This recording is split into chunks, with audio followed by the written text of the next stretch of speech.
Welcome to Monster of the Week. I'm Scott's Case Files, and this is episode 4, I believe. So we're actually almost halfway through it. Can you believe it? It's crazy talk. Um, but yeah, we're halfway through finding a shadow ninja. So this is gonna be an interesting episode. So stay with us. So let's introduce the stars of the show all above me. My Wonderverse players. Let's start off with Brian over here. Everyone, are you ready to see us whoop a ninja's ass today? I hope so. Oop, Jason just cut out the camera, but let's see how Jason's doing.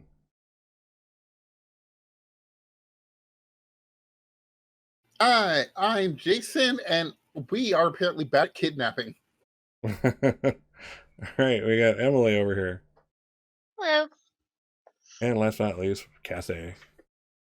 Hello, I am the Cassie. Cool. So, since last week, has anyone had an advance or anything? I forget everyone who may have. I think just Hawk. No, you know what? You know what I did? Sure. Why don't you tell the stream?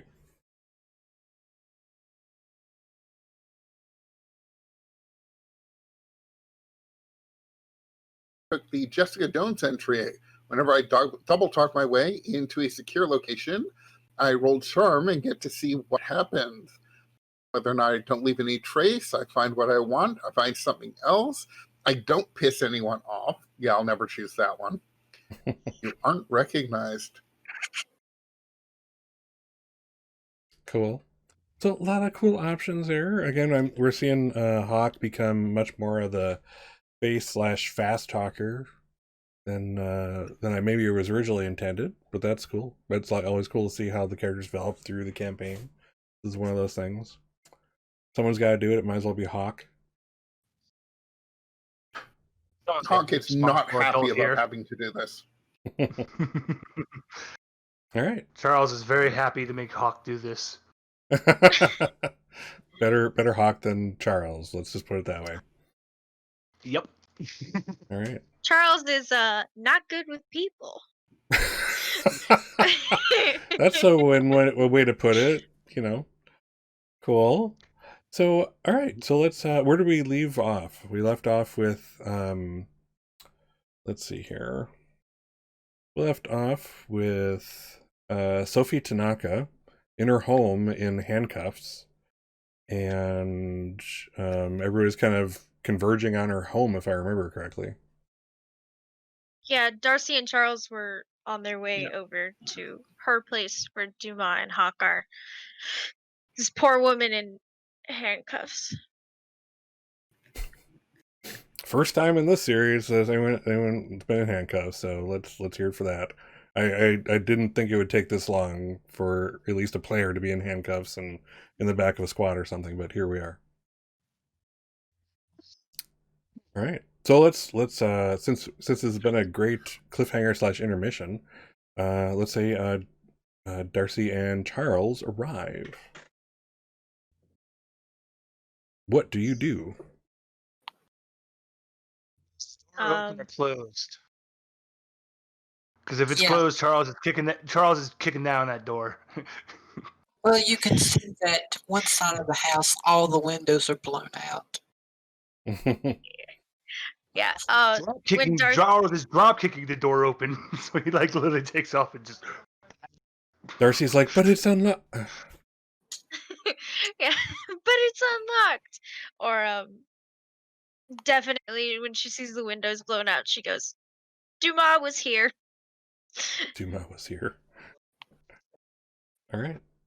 So yeah, the door gets blown in suddenly by an I would think amazing you would normally force. assume. Oop, was it Hawk? I was going to say, the windows are blown out. Wouldn't you assume it was Charles there? Except that Charles was with you. When in I was doubt, baby, Duma. which was a terrible idea to start with. true story. Awesome. So, so what do? Pick up the scene. Tell me what you're doing. Charles gets up, dusts himself off. He looks around. Damn it, Duma! You started without me. We all know I'm the explosives expert. I'm the one who's supposed to blow the windows out. Darcy very Where's it? gingerly walks past Charles while he's yelling, with her arms crossed. Why is she in handcuffs? Well, she's the one that summoned the ninja that attacked these other people. Words you never thought you'd say in a sentence.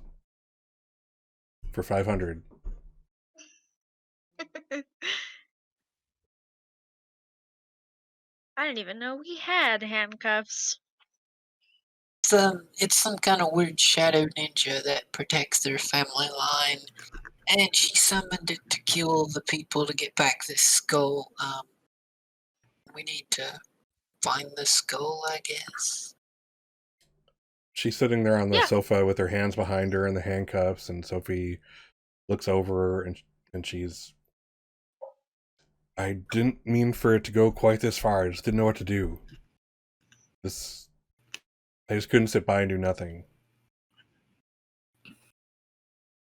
Darcy is gonna move over and sit next to her and be like, just tell me where I gotta break into.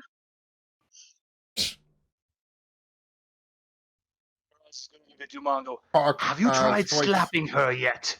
Can I slap her? Maybe she'll be more cooperative if I slap her. Just... No, you hear Hawk's voice calling down the stairs. It's like, oh, you guys are here. I'll be done in a minute. I'm just looking for clues. Charles rolls his eyes and goes, Duma, quick, before the killjoy comes. Before the killjoy comes. Charles, we're not slapping anybody, okay? She didn't do anything. All right. She actually is the one that summoned the ninja that killed the guy. So She didn't do anything. All right, so... Look here, lady. I'm slap happy, and you are reminding me too much of Batman. Now where's Ra's al Ghul, or I will slap the shit out of you. Oh my god. All right. Hawk, meanwhile, is investigating a mystery. Go ahead and roll plus sharp, Hawk.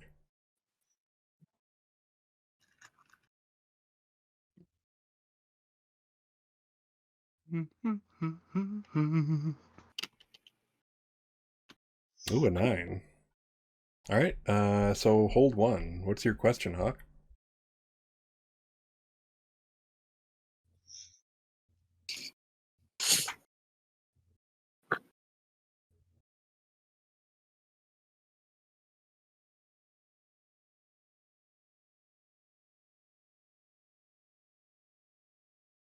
What's your question, Hawk?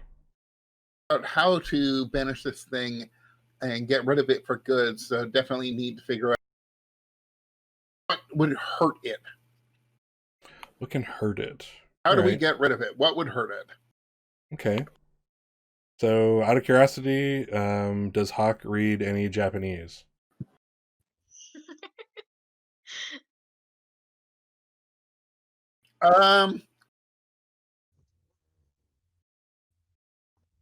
I really did not want to admit, but Hawk had a complete weeb phase in high school. So they probably know about as much Japanese as is required to pretend you're actually understanding the manga in original Japanese. All right, that's fair. We can go with that. So very, very little. Very little. And yeah, they put that face behind them entirely. Yeah, nobody's to know about this. We don't discuss this anymore. Darcy knows about it. It's fine. All right. So That's because you liked it too. So the looking at kind of around at things, specifically at that scroll that you found. This is an important part of the equation here. You aren't fluent by any means, but you can kind of pick here and there and there. There's enough, I can put a noun and a verb together here. Here's an object.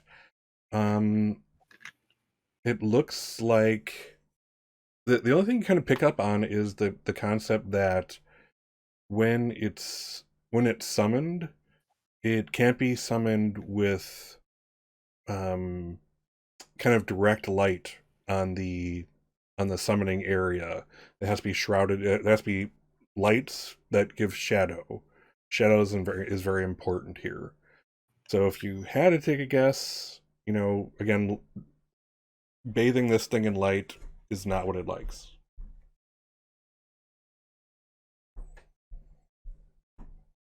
No, good to know. Yes. All right, what do you do? I figured this much out, so I'll bring the stroll back downstairs with me and kind of peering at this, and it's like, I don't know if anybody else here reads more Japanese, and then I'll throw a sidelong look at Darcy. But it seems like this might be saying that possibly that you can't summon this thing when it is light out. Like, figure it's a shadow thing. It needs the shadows to exist. And so maybe if we can just like shine a really bright light on it, that might be enough to get rid of it, or at least like face, and then Charles can get rid of it.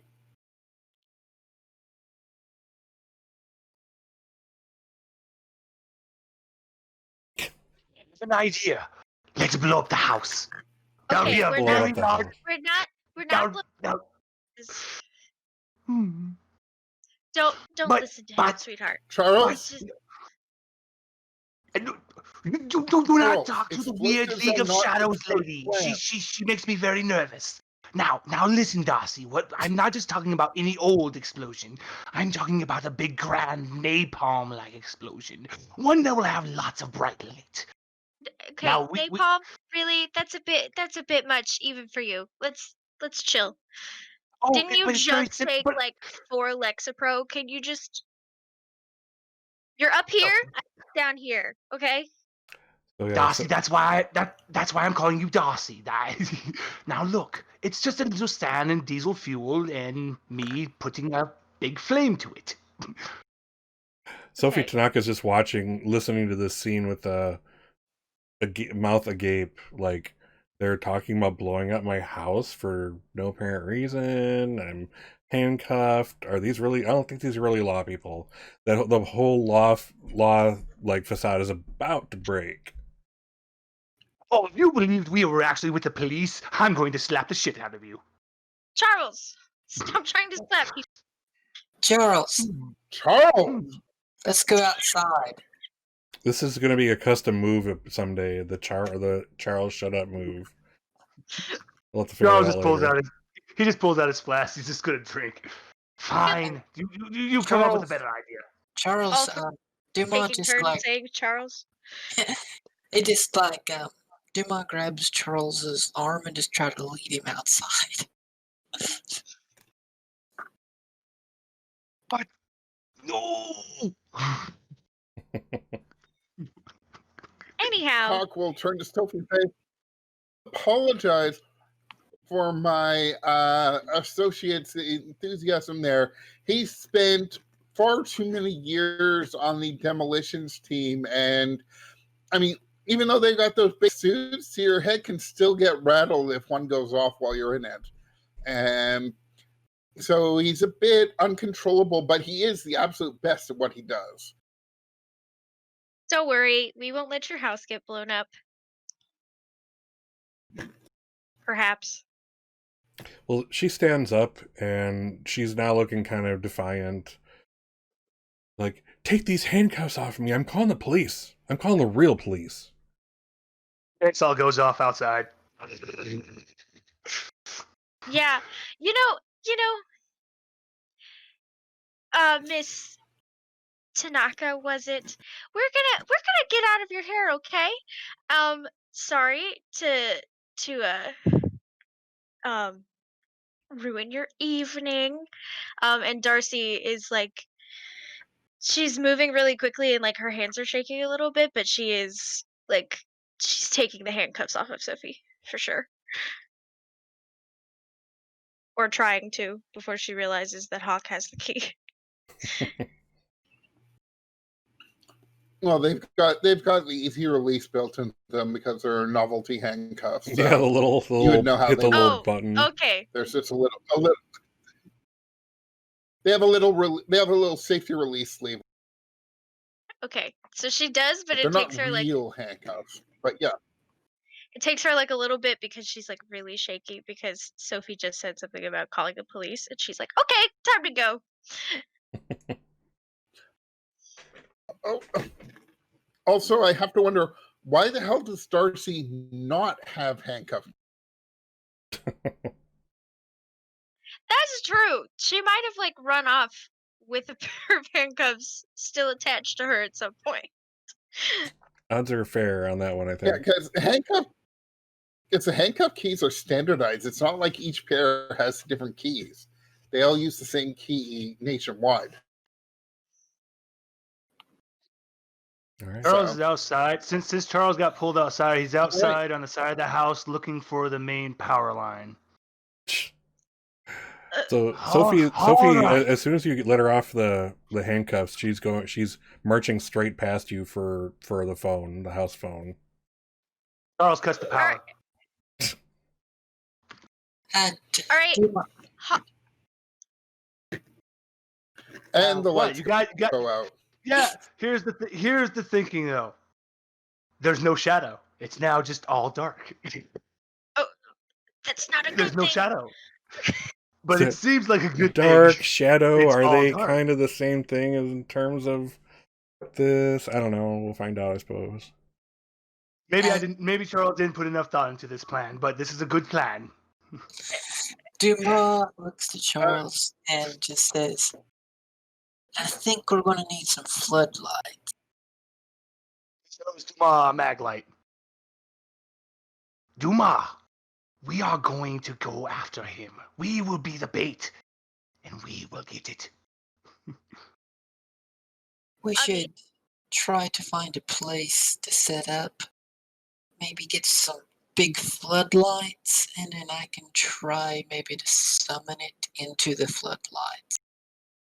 Ma, you are a genius. Go teleport to the RV. Bring the RV here.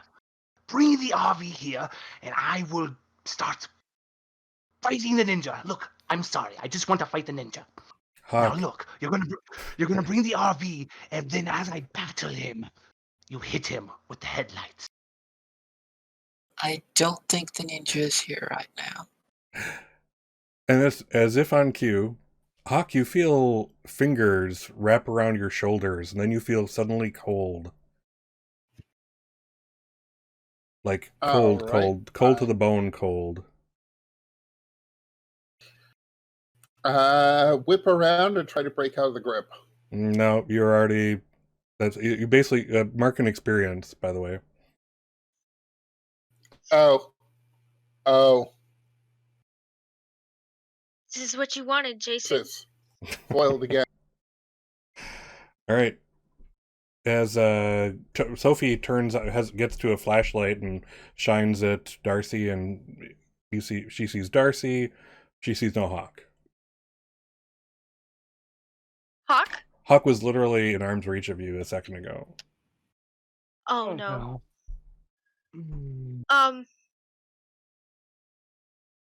Okay. And then Darcy runs out the door. Charles runs to the doorway. Charles, no. Hawk is gone. We gotta go.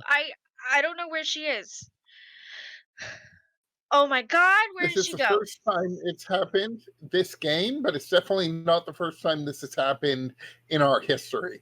Okay, but like you were literally within arm's reach and it was like 2 seconds and then you're just gone.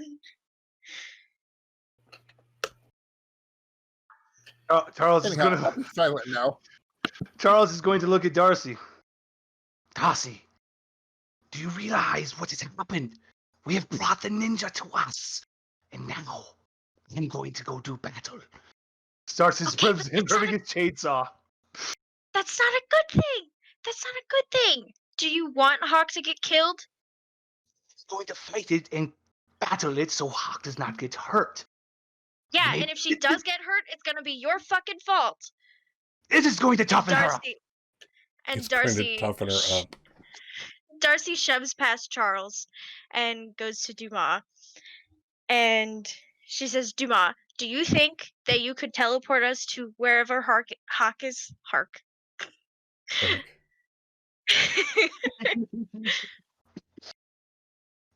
Maybe. I could possibly look before we leap to see where they are before we jump in to make sure it's not a trap. oh, yeah, it's definitely not a trap. It's just a freaking ninja who has kidnapped one of your people and, etc. So it's definitely not a trap. Don't worry about that. That's sarcastic. Of course, it's fucking trap. Charles is duct taping one of the brass knuckles to one of his hands.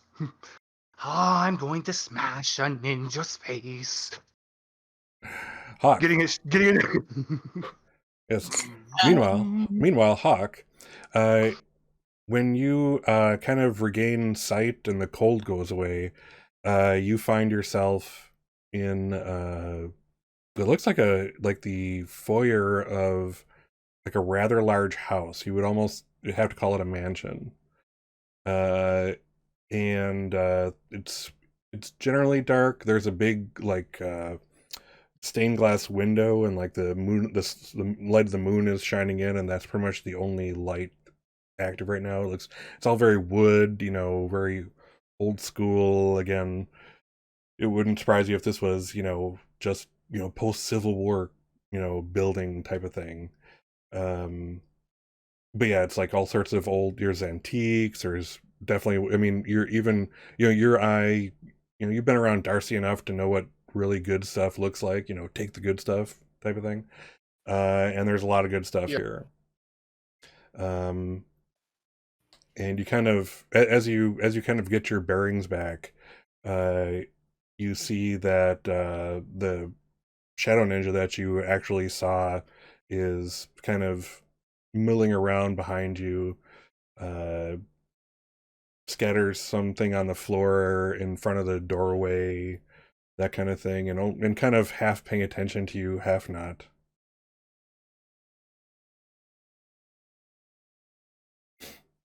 What do Hey, you do? you! Where the hell am I? Where the hell am I? Come on, answer me! It so it pulls its sword. It's a shorter straight blade. It's not a katana, with this square kind of cross guard, and kind of puts it up to you. And it says in a very low voice with this weird like reverb down in the throat that's just inhuman. You can make out, saw you read Japanese. Do you speak it? I probably know enough Japanese to say I don't speak Japanese very well. That's one of the very important phrases to learn in a language you don't know well. The other really important phrase is, "Where's the bathroom?" So the irony is lost on this creature, and it's basically going to kind of push you against the wall using its sword as kind of like, basically, if you're going to fight back, you're going to get cut type of situation. Mm-hmm. Go ahead. Yeah, keep going. So he's going to pull out a shuriken, kind of like you've seen before, that you collected, and he kind of puts it up to your face, and you can see it's like the same tendrils you saw on Darcy's finger. you can see they're like, it's like a living thing writhing on each of the points of the thing. And it's living, it's like living shadow. And it just puts it up in front of your eyes.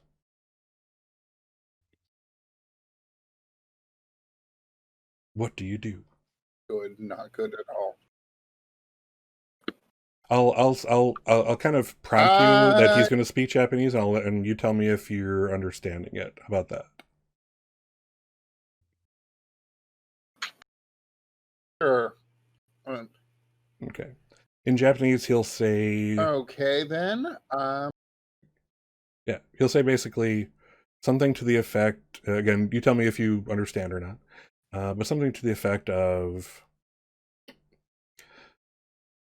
not my target, but a good distraction.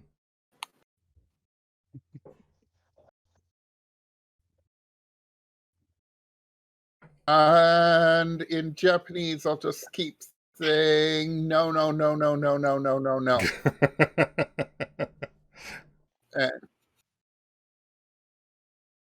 And I'll try putting my hands together, and I can't really my chest, but I'll. Oop, you just froze up, Jason. No, we're doing so well. Up against the wall. Oop, I missed a big part of that. Where would you say again, please? No. I know I got like I'm kind of pinned up against the wall, but I'm gonna at least like put my hands together like this, and I'm just kind of nod my head to bow as much as I can. I'm just gonna say no, no, no, no, not me, no, no, no, no, no, over and over in Japanese.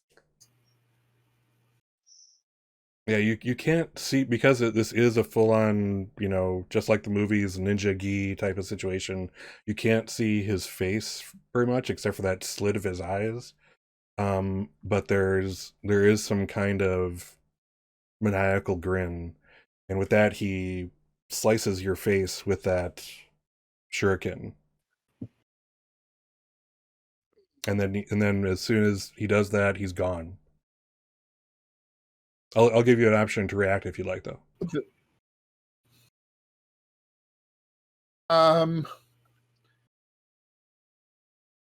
As soon as he starts cutting at me, would be to freak out, scream, and try to knee him in the crotch.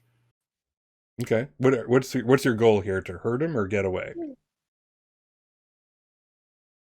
Get away. Gotcha. All right. Definitely escaping. All right. Hold on. Let's see what we got here. Act under pressure. So I suppose this would be, yeah, act under pressure is pretty much what it's going to be. So go ahead and roll plus cool.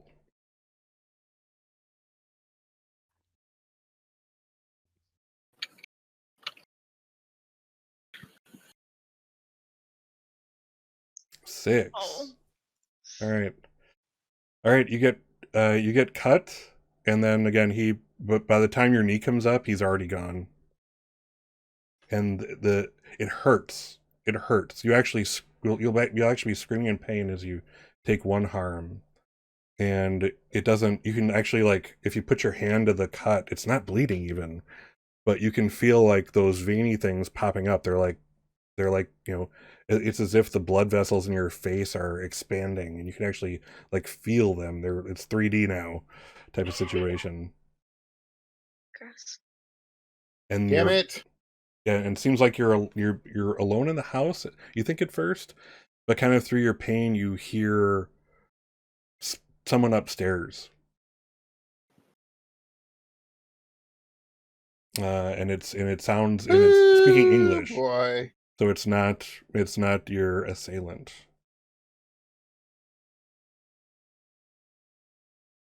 And unless you have something specific to do, I'm going to cut back to the other group. Once I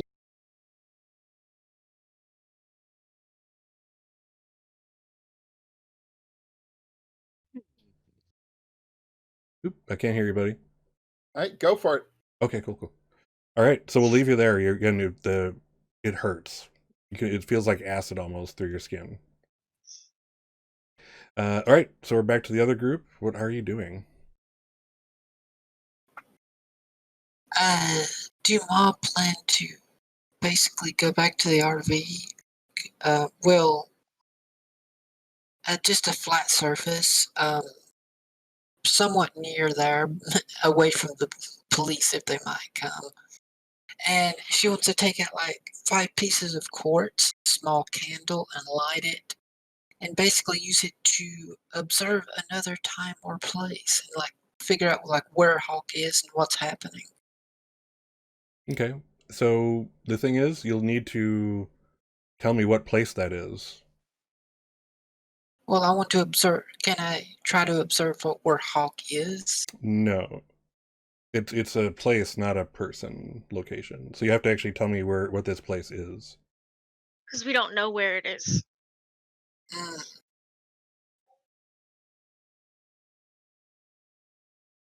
Well, I guess that's not useful then.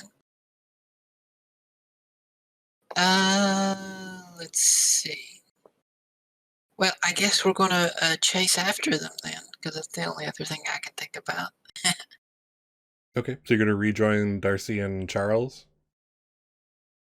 Yeah. All right. Darcy isn't with Charles. Charles, for whatever reason, decided he was going into the house, even though the thing's not there. Oh, gotcha. Investigating. It's good to be sure. Not sure that was Charles' goal, but He's taking a hostage. Yeah, the Tanaka coming with us. yeah, she gets off. She's basically on the phone with the police as you come in. Oh, okay. Charles has got the shotgun in his hand. Gonna need you to come with me, please. And she says the words, and he's got a shotgun. He shoots the phone. Oh my god. You Now Duma, look, Duma, were you if going? I- shotgun now- while somebody's now- holding it. This is your one warning. If my friend Hawk, if any harm comes to her because I have to wait for you any longer, I'm going to put one of these bullets in your fucking head. Now, please, get your ass outside and explain more of the ninja to me and tell me how I can get it to take me where my friend is. Right. So, Duma, when you travel back, do you travel to Darcy or Charles? Well, if I can't observe, I guess we'll just go with Darcy. I thought we were all in the same place, though. I mean, you just walked into the RV, which is there. Oh, But, I thought the RV was elsewhere. mm, And you Yeah, that's drove what I like was thinking. I thought it was a little bit. and you far drove away. like the truck here. so Hawk and Dumas had the RV? Where did we leave the RV? I don't know. I I could mean, swear. I I'm could just- swear you guys were driving the truck and leaving kind of like the RV as your center of operations. Well- I could be Well- totally wrong. I'm just. Okay, so then Hawk and Duma probably came riding on the back of the motorcycle. All right. Well, anyway, Duma will go to Darcy and say, I can take us to him, but it may scatter us. We have to be prepared when we go in. Right, and that's when Charles comes out with Sophie Tanaka, who's looking very Alright. distraught. And I don't know if Dumas can take all 3 of us. No, only 2 people. Explain the layout. That is Tell the all layout. 3. 1 plus 2 is 3. What do you do? Charles, what the hell? What the hell? That's funny. Okay. Why? Why in the world do you have to terrorize everybody? God, can we not have one normal mission? Can we not have one time where we all just work together as a team instead of going off and terrorizing people and Police whatever. police sirens are incoming. Whatever. We gotta get the hell out of Dodge. Okay, so before Charles goes, he's just gonna hit her in the back of the head to try to knock her out, and then go up to Dubai. Man, Darcy's about to fucking beat the shit. Fucking. So yeah, she drops like a sack of rocks. All right, you take a nap now. We'll go take care of your ninja. Duma, let's go. So what? We're just gonna leave her here? You actually see the police car turning down the street. Two of them with lights blaring, lights and sirens. Dumas just turns and walks into like the shadows between the houses and just motions for them to follow.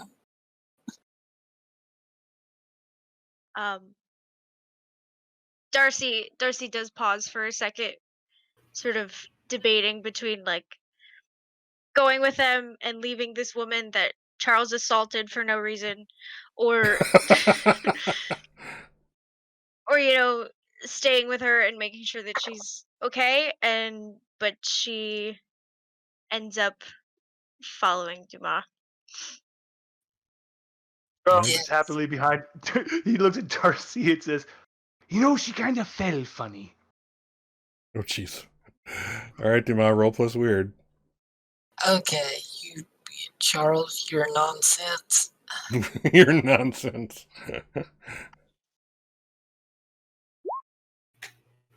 Oh. Oh no. Yeah, that's what I thought was going to happen. So Darcy, you hear the voice. Oh, honey, you back for that pie? I'm kidding. That was just a joke. No, that didn't happen. All the way back to Elkhorn, Wisconsin. No, I'll say that Dumas, you end up next to Hawk, and so does Darcy. Charles, you look like you're kind of on the grounds of a large like manor house. You can see it a ways away. It's about half a mile, I'll say. But you see like that the front door. You see the stained glass window taking up a great deal of the second floor of what must be the foyer, etc. But you have a quick hoof to go if that's your target location there. Charles huffs. Fucking Dumas. This is why I don't like magic. This is why I don't like magic. And he starts jogging to the house. All right. Meanwhile, Hawk, Darcy, Dumas, what are you all doing? Hawk, you see the poison effects on Hawk. Hawk heard that voice.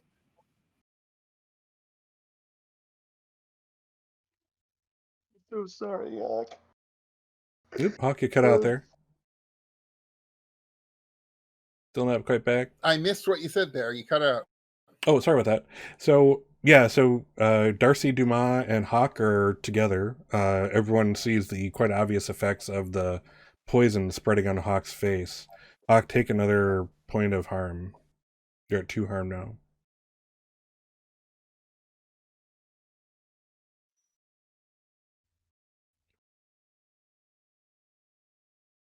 What do you do? Darcy, as soon as she kind of gets her bearings. So they all just appeared. Yeah, they just appear. And yeah, I suppose that's a good question. Has Hawk experienced the Dumas like appearance in front of her, as opposed to like just appearing from behind and scaring the crap out of her? Not in front, no. All right, this is probably in front. I have this kind of image of Hawk kind of crumpled up against the bookcase, the wall she was pushed into, and kind of just sitting on the floor there. There is, so with no back to anything, if that makes sense. You can correct me if I'm wrong. And they just appear in front of me. Yeah, like Hawk is going to freak out and start screaming. Well, I imagine that the way it works, it probably just gets really dark, like pitch black, and then they kind of like appear, and then the darkness kind of goes away, and then they're there. there you go. What do you do? Darcy is gonna kneel down next to Hawk and just like clap her hand over her mouth. Go shh. Yeah, It's fine. these black veiny spider webs are now on her, all over her face and down her neck, and you can see in the shirt she's wearing. Is she still in that business suit or something else?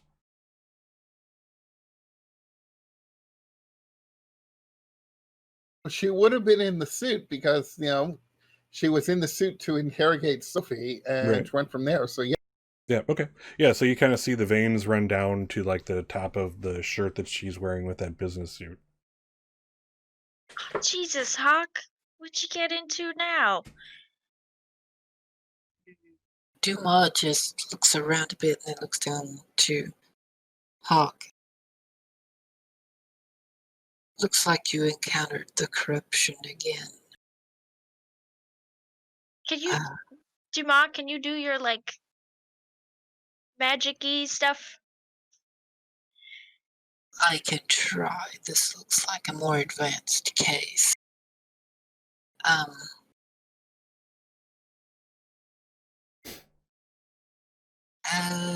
Let's see. Oh, Darcy takes her hand off of Hawk's mouth again. Yeah, you're actually smothering her. She's Max.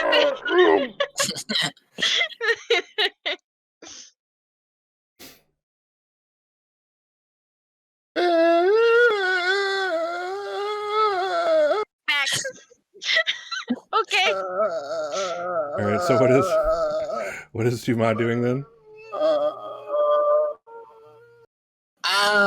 Let me see. Let's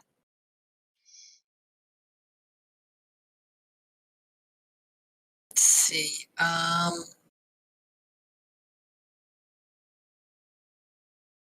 Okay.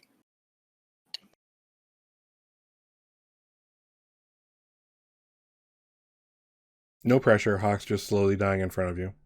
Take your time, by all means. 3 harm. Okay, so what she does is she goes takes like a switchblade out of her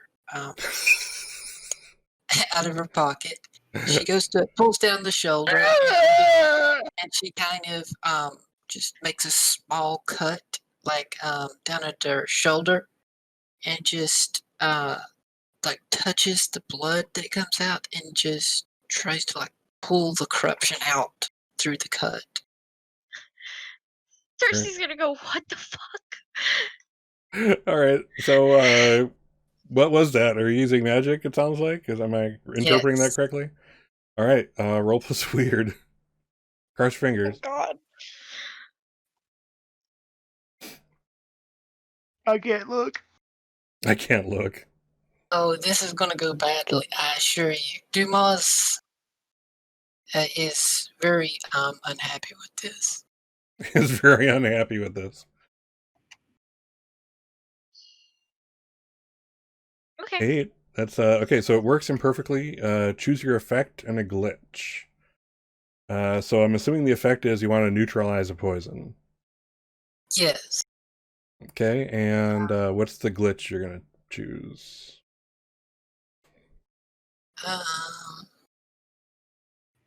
The magic draws immediate unwelcome attention. Oh, love that. Love that for us. All right. Okay, so on the side of Hawk, you that searing feeling you've got going through you, it stops suddenly. it really hurt. I just want you to know that Dumas' magic hurts for some reason. She just jammed a switchblade into you, twisted it around, played with your blood in front of you. This has to be on the top 5 most traumatic things done directly to Hawk in her time with the extermination company. But after a second, it does there's the pain of like what it's already done to you. You do definitely feel that, but that acid feeling, like every pulse of your heart was carrying it elsewhere, is now gone. And Darcy, as you kind of look at Hawk, those what you call it, the veiny black veins kind of subside.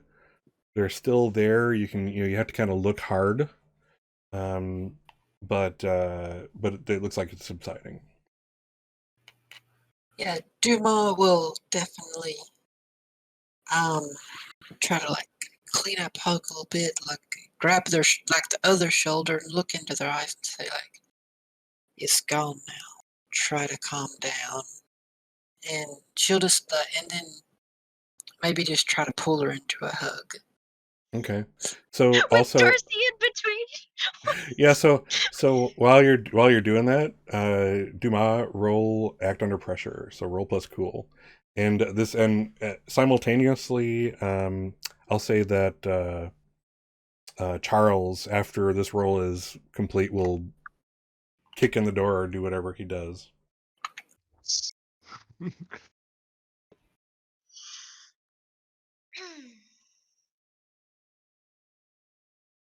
No pressure. Act under pressure. Yep. So roll plus cool. So, Shuriken's coming Dumas' way, and as long as she's willing to move out of the way of that hug, she'll not be hit. But on the other side of that hug is poor Hawk. No, she probably wouldn't move out of the way. She What- just try to pull Hawk out of the way. Well, I'm basically giving you a hard choice. Either you Yeah. take the damage or Hawk takes the damage. We'll take the damage, yeah. Okay. So it is it only does 1 harm. Your armor does count. So yeah, it kind of you see it kind of hit, but then almost deform itself as it does. Darcy, you're probably the closest one to see, and it kind of deforms itself, like like you ever see that newer Superman movie where he gets shot in the eye and you see the bullet like deforming on his eye and then exploding.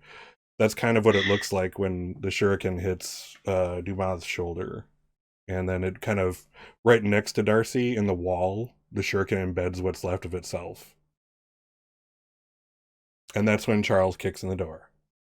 Magic's fucking weird, man. Yeah. What do you Dumas, do? yeah. Charles shouts as he kicks in the door. He has his chainsaw in his hand. He's ready for battle. Lucy, I'm home. So Hawk was about to pass out from stress, and Charles just banging in with the chainsaw and yelling has completely startled her awake. Like, holy shit, cold bucket of water to the face. Just suddenly wide awake, startled, standing up, scrambling back until I slam against the wall, and just kind of looking around back and forth everywhere, completely freaked out. Yeah. Darcy's just gonna get up and pull her. Hold on, where are my weapons? She pulls her revolver out of its thing. What are they called? Holsters. out of its gun holder. The gun thing. holder. She Yeah. pulls her revolver out of its holster and she's gonna stand up and I guess while Hawk is freaking out behind her, sort of like turn and You're like kind of you're covering. covering and also trying to see like if ninja thing is in front of me. Okay. Also, Charles, roll to act under pressure, please. Plus cool. Plus cool. Just what Charles is good at. Hmm. No amount of helping is gonna help. Is gonna No fix amount of that one. helping. All right. So Charles, take one harm as you step on these little. They look like almost like those toys Ooh. kids play with, jacks. You just stepped I on knew- several of them in a boot. So take one I harm. knew that- For those watching at home, they're a combination of metal D4s and Lego. Yeah, the worst of all. The worst of each put together and thrown by ninjas. Yes, caltrops. Caltrops are nasty. Charles is going to grab Yes, his foot caltrops are nasty. and scream, "You goddamn ninja! You get down here and you face me right now, on your honor!" And he rubs the chainsaw. Is everyone so loud? You are the anti-ninjas. Yeah. Darcy Oh, no. is gonna. Darcy's gonna take a step forward, still holding her revolver. Her other hand is kind of up, and she's gonna say, "Hey, is there anything? What are you trying to do? Because we can help you. As long as you don't, kill all of us. I would love to help you with whatever it is you're trying to do, so that you can go to wherever you came from, and nobody else gets killed. I would love that.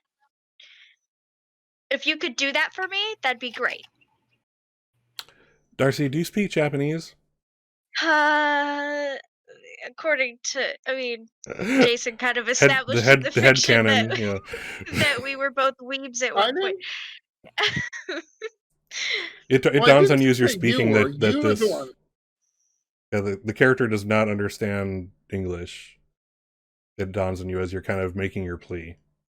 Oh, I'm gonna say Darcy probably knows like some words.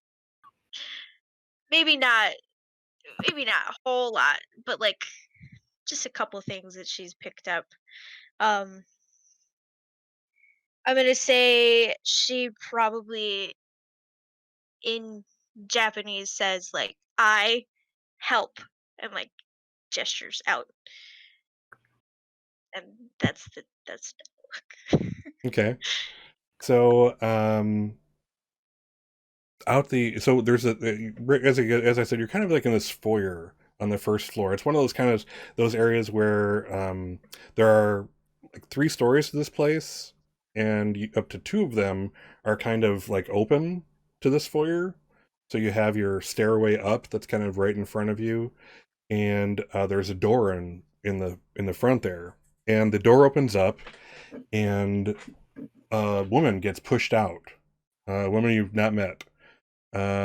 She has dark hair, very long. She is wearing like a business suit type of thing, and basically is like looking like she's about to lose every bit of her mind, and she runs down the stairs towards you.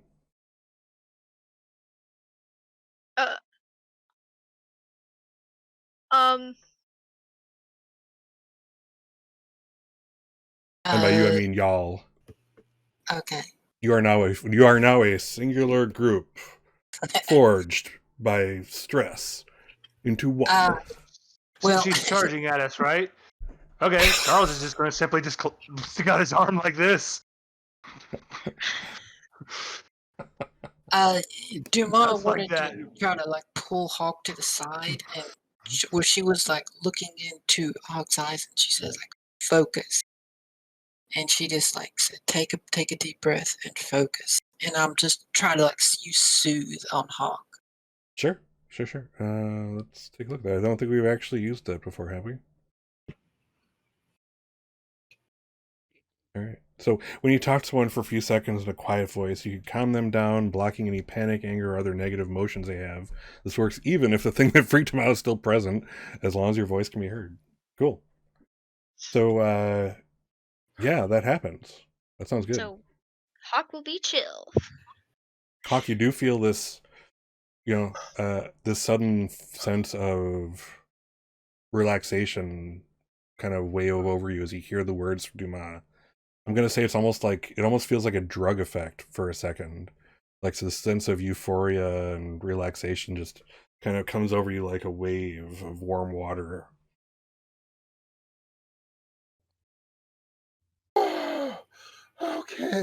Okay, you're here.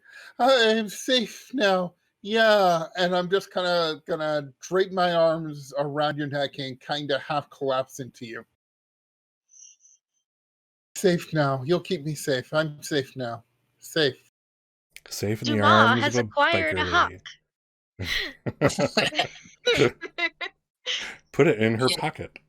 Do you have a hawket in your pocket? Is this Dr. Seuss? I'm sorry. I'm not sure. Possibly. So Charles, I think you're the only one not doing anything. So yeah, so lady, yeah, she's like looks in like she's in horror and running down the stairs. She has at the top of the stairs, she's wearing high heels, and she kicks them off like they're nothing, and just to get down the stairs with speed without murdering herself. And before you know it, she's to you, Charles. Are you gonna actually straight armor, or what are you doing here? Yeah, I'm straight arming her. It's like Charles just looks around. He's just All right, he chose to clothesline her. Okay, I'll say you do. It's unarmed combat, so we'll call it a 0 harm. But she is basically, you see her like her upper body and face stop, her lower body keep going, and find out that it can't do that, and then gravity takes effect, and she's now on her back and reeling from the experience. It was terror, now it's discombobulation, if you will. Damn it, Charles! Charles gets down at her face and goes, "Now that has calmed you down, don't you think? Now I don't think you did calm her down, Charles. Did the ninja go? Is the ninja still here? No. No. Not visibly, at least. Okay. Charles snaps his fingers in frustration. Now, why were you with all the frazzle dazzle and running and screaming at me? Now, here's your warning. One warning. If you do it again, I'm going to put you on the ground again. Now, calmly. How did you get here? Charles, relax. We're safe now. Dumas here. Dumas may have overdone it. Charles is just like, immediately just like, what did you give her? Did you give her my medicine? You better not have. While Charles is arguing with Dumas, Darcy is gonna kind of like move. She's gonna kneel down next to the woman that Charles just fucking straight armed, and she's gonna give him a dirty look and then be like, "Are you okay, dear?" She's again she's starting to come back to her senses, but she's like, you can see that if she could breathe faster, she would do so and just hyperventilate herself in unconsciousness at this point. And she sees your face. Come on, Charles, you need a hug. Slows down. Dumas is very confused and it's like, what? She does not know what's going on here. I cannot deal with the overly affectionate Hawk at the moment. Darcy, see, it was actually good that I put her ass on the ground because now she can get her breathing back under control. Charles, it isn't a good thing. I swear to God, I would like to kidnap you. Put duct tape over stupid mouth and tie your stupid hands together so that you stop hitting women. Why are you doing that? Oh my god. So the woman Wait, wait, was about to wait, talk. Charles, You want me Charles, to cut- Charles immediately looks down and goes, "That's a woman?" Oh my god. Yeah, she was totally about to talk to Darcy, Yeah. and now with Darcy even freaking out, she's like stunned into silence again. For Charles, me to can cuff you? him, Darcy? I could do that.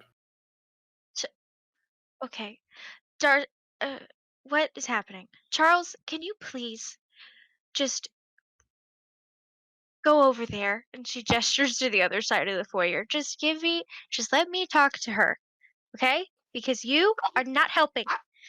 Not I have an helping. idea. I have can't an think of idea one to get time that attention you've back. helped. So as you Wait. guys are talking, the woman gets her voice, and she's like, he told me he only speaks Japanese. He said, help by killing me. And it's as she says that the door opens again, and this object is hurled down, right at Charles.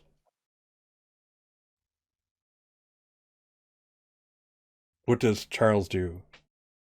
Okay, you said it's an object being hurled at me. Yes, I will say that it's not meant to do harm. I'll say you can either catch it or let it hit you and drop to the ground. Which do you do? I was actually going to ask, can I have a third option? What is Can the third option? Charles is going to try to hit the object with his chainsaw. Sure. Oh, you want to play a little game of baseball with me, do you?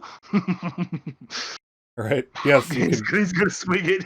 All right. at So yeah, the object. chainsaw Throw hits that the up. object, and it ricochets onto basically as it's a moving object with not a lot of resistance. So the chainsaw can cut it, but it's not going to like swipe it in half or anything. So it basically bounces off the blade after cutting into it, and now Darcy is holding a man's head in her hands.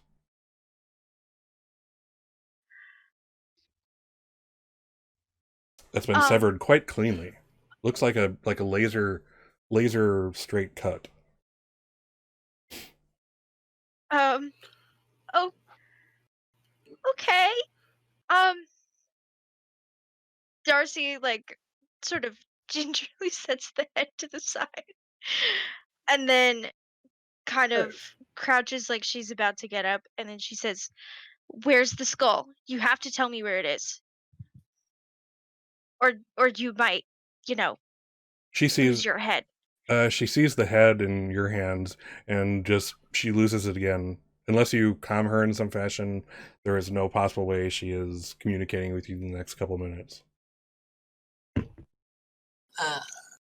Duma will just like sit Hawk down on like a chair and say like a little teddy, just put her down there, position her. just stay safe.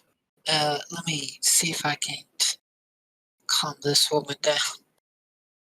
And she'll walk over and look down at the woman.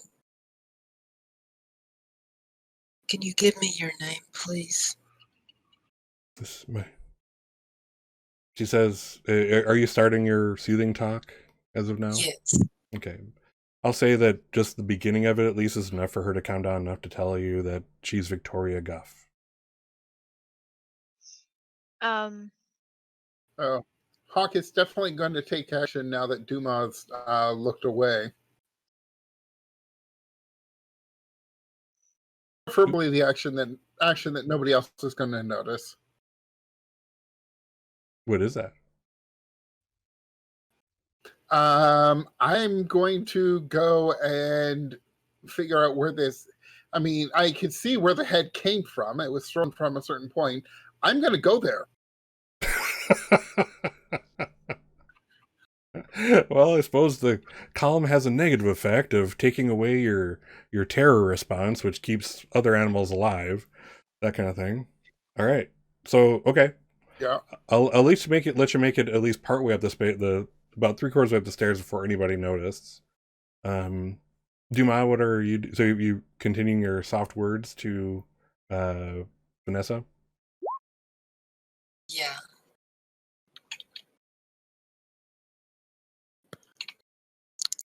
She says, okay. She looks at the head. Is this your brother? Those are not soft words and Oh, relaxing words. I'm sorry, that's not what I meant.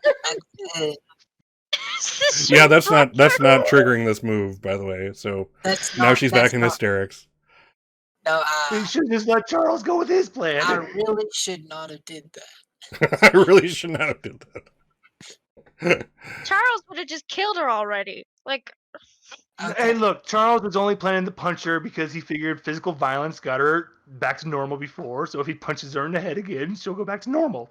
didn't get her back to normal. Okay. Well, okay. So she just tries to pick up the woman and just turn her away from the nonsense.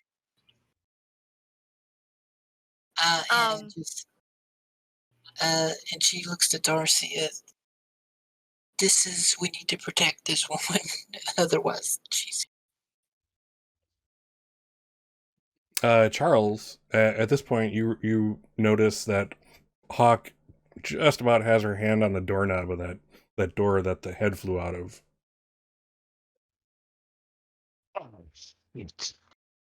Charles takes off towards Hawk. No, no, no, you're supposed to be the smart one. You're supposed to be the smart one. Don't worry, I got this. And I'll open the door. No, Oh my you God. don't. So that's charging into immediate danger without hedging your bets. So, yeah. So let's see here. You hold 2. Yeah. So basically, yeah, hold 2. And I can spend the whole. Right. Cool. Let's see. So let's figure out what happens first. It's starting to get a little discombobulated. I'll let Duma and Darcy do one more thing, and then Hawk gets to go in the door. I would like to start running around, seeing if I can find the skull in this house. I mean, we know it's their house at this point, and we know what the spirit was avenging, like the skull thing. So I don't know what role that would be. I don't think it would be burglar because I'm not breaking into anywhere So again, because I'm already here. So what are you trying to do? What's your end goal here? What if everything goes right? What do you want to happen? I want to have the skull in my possession, or find where it is at least. Gotcha. All right. So let's see here. Totally leaving Dumas behind, but it's Totally cool. leaving Duma behind. All right. So let's say that is a really good question. So, yeah, you definitely doesn't trigger your one move. And you're not reading a bad situation. We actually haven't done that yet because nobody's cared yet. I'll say that there's a form of investigate? No, I mean there's no way to investigate where an object is in a house. So I'll say that there's no move you're going to trigger. You're just going to have to run around and find it. Okay, so I'm just mechanically that means that I'm taking some time to run around, essentially. Yeah, actually, I might do that. Read a bad situation. Gotcha. So so Darcy is are you kind of cruising around the first floor? Yeah, I mean, I would do first, second, third, pretty much fast as I can. All right. You'll start on the first, I'll say, and yeah, so we'll kind of go area by area as we kind of go. So at this point, Hawk, you have now open the door and are entering the room. Charles, you're closest to her heels, and we'll have Dumas, why don't you read a bad situation? So roll plus sharp, please. Okay.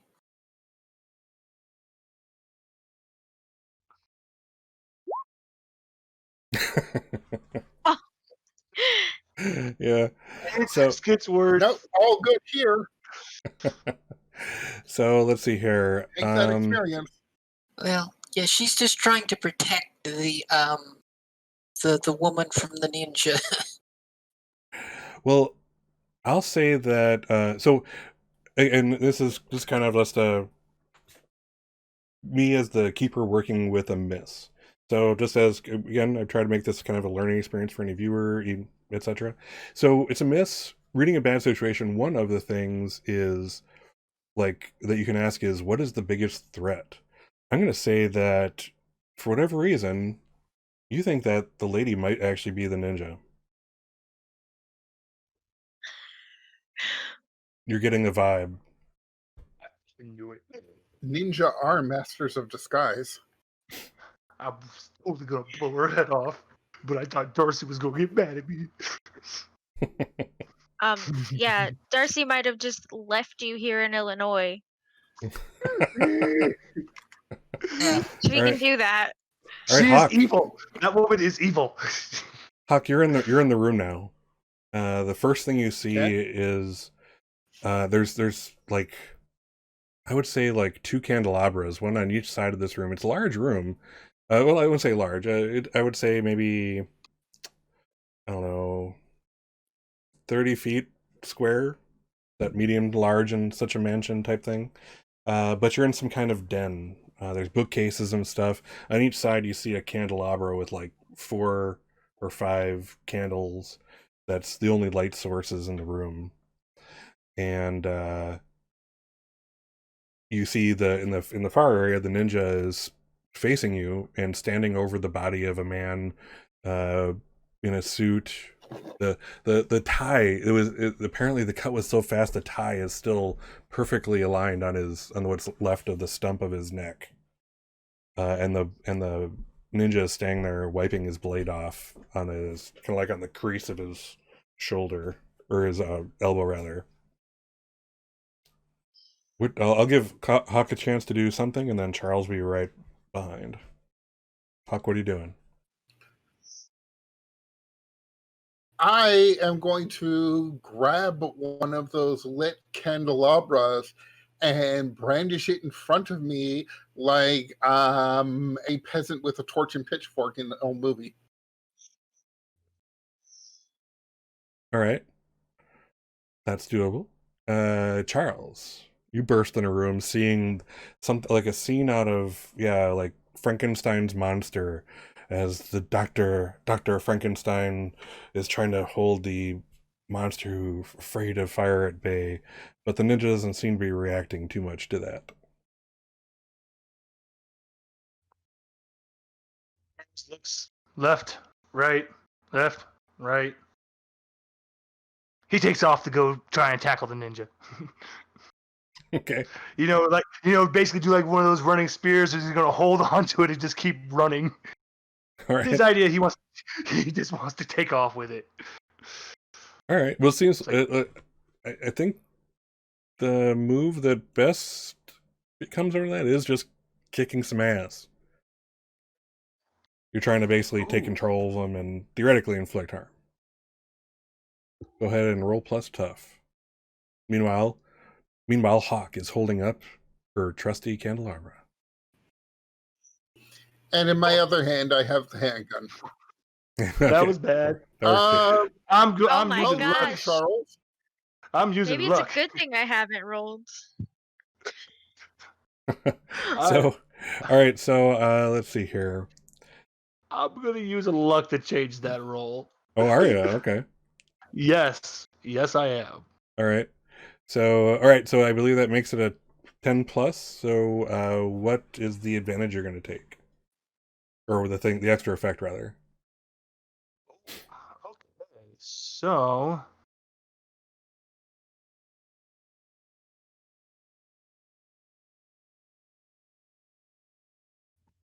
doesn't care about the safety of himself. He just wants to inflict as much harm as possible. So he's gonna inflict terrible harm. Okay, so in this case, because you're basically, this is unarmed combat, you're gonna inflict 1 harm. He will inflict 3 on you as he slices across like your midsection. Ouch. So take 3 harm. Does Charles have armor? I do Just believe you do. looking at Hawk. It's like, Hawk, you did this to me. You did this to me. As he's Nothing is holding his ever revolver. Charles's fault. Hawk will spend one of those hold to do -1 harm to Charles. Okay, 2 harm to Charles. Yay, that just takes me to 3. Wunderbar. So, Charles, you're going to fall down.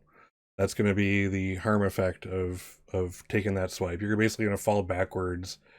And it's suddenly, as you kind of try to fight it, you realize that, yeah, oh wow, that actually cut into some of my abs, my actual ab muscles. And it's not too much longer, you'll be holding in your insides type of situation. Hawk, throw me my chainsaw. So let's cut to so I will note, Hawk, since you've basically kind of taken up a position just past the ninja, you see what absolutely has to be the skull in question. It's a human skull, pure white, and it's like the light of the candles are kind of, you know, reflecting off its milk white, and it's mounted on this like peg display. So like where like the spinal cord would go into it, instead this wooden peg is with a flat wooden bottom and is holding it up. And there's some kind of And you know, there's some kind of engraving on like a little brass plaque on the front, but you can't read it at this range. oh great, and Alright, Darcy's well, I'm running gonna- around like an idiot trying to find this I'm thing. All right, what's Definitely Dumas gonna try doing? and get close. I'm sorry, go ahead, Alright. Hawk. I'm just going to try and get closer to the skull if I can. Okay, cool. All right, so we've hit our halfway mark, so why don't we take a break at this cliffhanger moment. Charles is on the ground. Again, for some reason, he likes seeing his blood. We don't know why. We'll figure that out. It's some kind of weird fetish. And, you know, so he's laying on his back with this cut going down his abdomen. Hawk is maneuvering around a room, probably still affected by Dumas' calm a bit, wielding a pistol in one hand and a candelabra in the other. Darcy is about to, using her refined quick break and enter and get the hell out of there skills, is now on the second floor and is working her way around. Dumas is looking down at the woman on the ground, or I suppose she's now sitting up-ish, and thinks that maybe the ninja, we don't know. So let's take our 10. We'll be back, and we'll see what happens with the ninja when we return. So see you all shortly.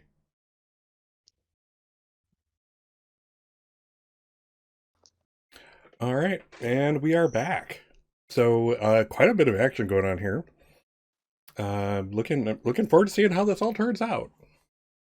So let's see where to start. Let's start with Dumas. I'm kind of curious what the heck Dumas is doing. Dumas like looking from the woman up to the noise upstairs and trying to figure out what to do. I mean, she knows that the ninja is supposed to kill this woman, but apparently is suspicious of her for some reason. So it's like, what is the light level in this particular room? It's the light of the moon coming in the stained glass at the moment. Is there a way to like a light switch to like turn on the lights? Oh yes. Well, she's gonna do that. It's the 21st century. She's gonna flip on. She's gonna definitely flip on the lights. All right, so yeah, now the place is the entire foyer area is now illuminated. It's light just as you would, if you're in your own living room. Good amount of light. The second floor up to that doorway is illuminated, etc., etc. Now you can get a better look around the place. It's actually pretty cool. Many more antiques than you originally saw.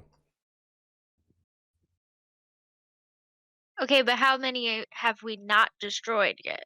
There's that.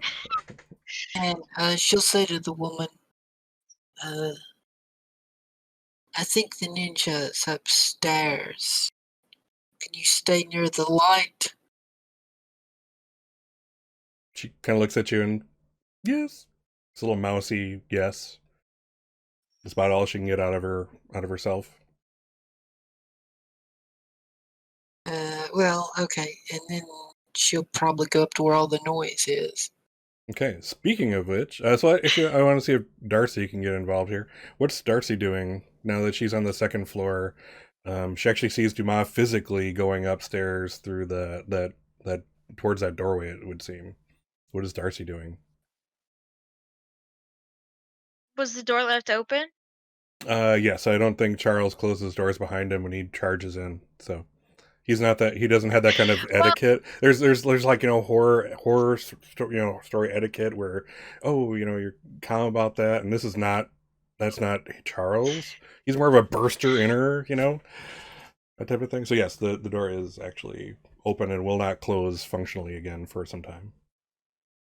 Okay, so sort of how I'm imagining is that maybe like Darcy had some kind of, I guess, hyper focus. Like she was in the zone when she does her like burglar thing. I mean, she's not burglaring right now, but when she's, sneaking around places, she kind of just like gets sort of this hyper focus. I think she, on the second floor, she probably noticed the sounds that were coming from the other room, and then like came out of whatever room she was in and saw Dumont going upstairs, and the doors open and she sees light and she hears the struggle, Charles blaming Hawk for everything, and then she's gonna go to the doorway and she can I see where the skull is from there? Yeah, it's at this point it's not being blocked by the ninja. But I just want to note as an aside that even though Darcy is an experienced burglar, and even though she kind of sees what's going on. There's that part of her brain when the lights flick on and suddenly she's completely revealed to the world and everybody in the light. That's like, oh my god, I'm caught. There's that part of her that's like that, like I gotta go. And then realizes, okay, it's all Oh right. wait, Zuba, it's fine. Wait, I'm not in the middle of committing an act. Well, actually, I suppose I am in the middle of committing a felony of some sort, but not that felony. So yeah. Darcy always either committing a felony or not committing a felony. Or thinking about it. There's like 3 states of being here. Or thinking about committing a felony. It's either felony or a misdemeanor, let's be real. No, but when she gets to the doorway and she sees the skull, she's gonna go, found it. Excellent. All right, so so I'm gonna say pretty much everyone is now in the room. What do you do? Is the ninja still in here? Yes. Okay. Charles is gonna get himself off the ground. The cut across his chest kind of woke his ass up. Yeah. And he's not going to do the typical thing of charging with his chainsaw. He's actually going to hold it to his side like he's holding a sword and hold out a hand to the ninja and be like, come on, let's do this. And he's just waiting for the ninja to come at him. All right. Let's hold on. Hawk is still trying to circle around towards the skull. Okay, I'll say that Hawk is just about there. If nothing happens, she can actually grab it. What's Darcy and Dumas doing? Let's see. Okay, I got an idea. Like, is the lights on upstairs or is it dark? It's dark in this room. Can, like, I try to turn on the light here? Yes, you can try to turn a light. Okay.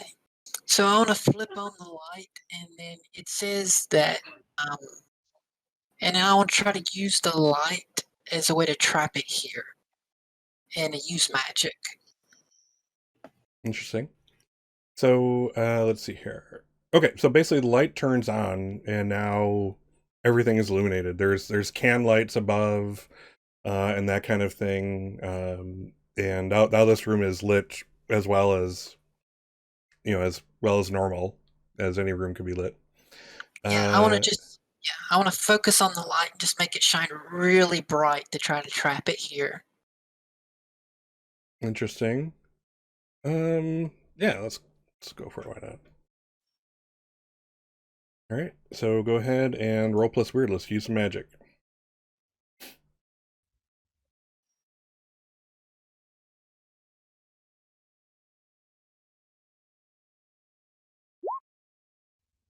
Seven. All right. So let's see here. I'm assuming that the effect you want is to bar place a portal to a specific type of creature, or in this case, bar from leaving. And then what's the glitch? Well, trap a specific person, monster, or... Oh, gotcha. There you go. All right. Well, I'm making really bright light, so problematic side effect that blinds everybody else.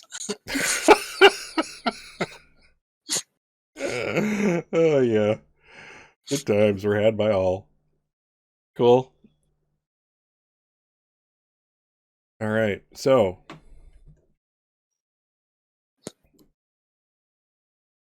that happens. Charles has his chainsaw revving up in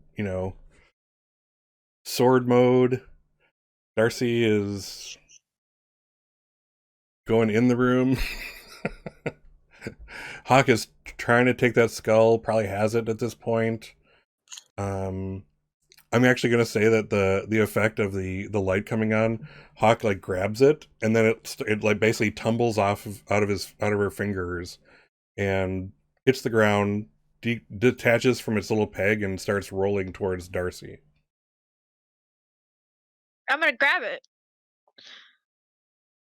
All right. Meanwhile, let's see. Charles, you're the only one that hasn't really done anything. What is Charles doing?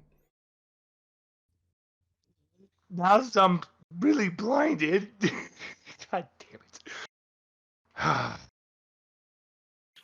He's gonna start circling with the ninja, cause it's time for him to have to do his chainsaw duel. All right. So, are you like trying to read a bad situation in your circling, or is this just a preamble to kicking some ass? It's actually more of I was gonna say more of a preamp to kicking some ass. Like he's just getting himself prepped up, ready to start whooping on his ninja. Okay. Are you actually going to kick some ass? If you're going to do it, you got to tell me you do it. First, you know it. What's that? I said, you know, Charles is going to kick some ass. All right. Roll plus tough. And actually, because I have tools matter, I'm going to get a +1 because I'm using my signature weapon. Oh, cool. So let us roll. Yeah, roll tough +1. Whoa. Oh, it's because you put a plus sign there. Just do it again, but don't put the plus sign. Oh, thank goodness. I was like, what did I do wrong? Yeah, I did that before. I just had a heart attack. So literally just put 1 and then do it. Yeah. 7's much better. All right. So let's see. So you kind of rake it with your chainsaw, and like where are you aiming for on it? Out of curiosity.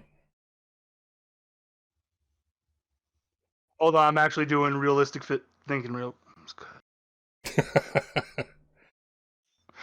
gonna be more around the collarbone, right? I'm sorry, I'm a nerd. It's gonna be right here in the collarbone section because Charles is gonna be coming down with more of an angular slice. Okay. So yeah, that would make more sense to be right here. Try to go for here in the midsection. Okay. So as Charles, as you do that, you kind of rake across and down, I should say, its side of its chest, and where blood would happen, you see actually what looks like black blood spray out, but as it gets like within, as it leaves his body within like 3 feet, it kind of evaporates in the shadow. And meanwhile, it cuts you. Take 3 harm.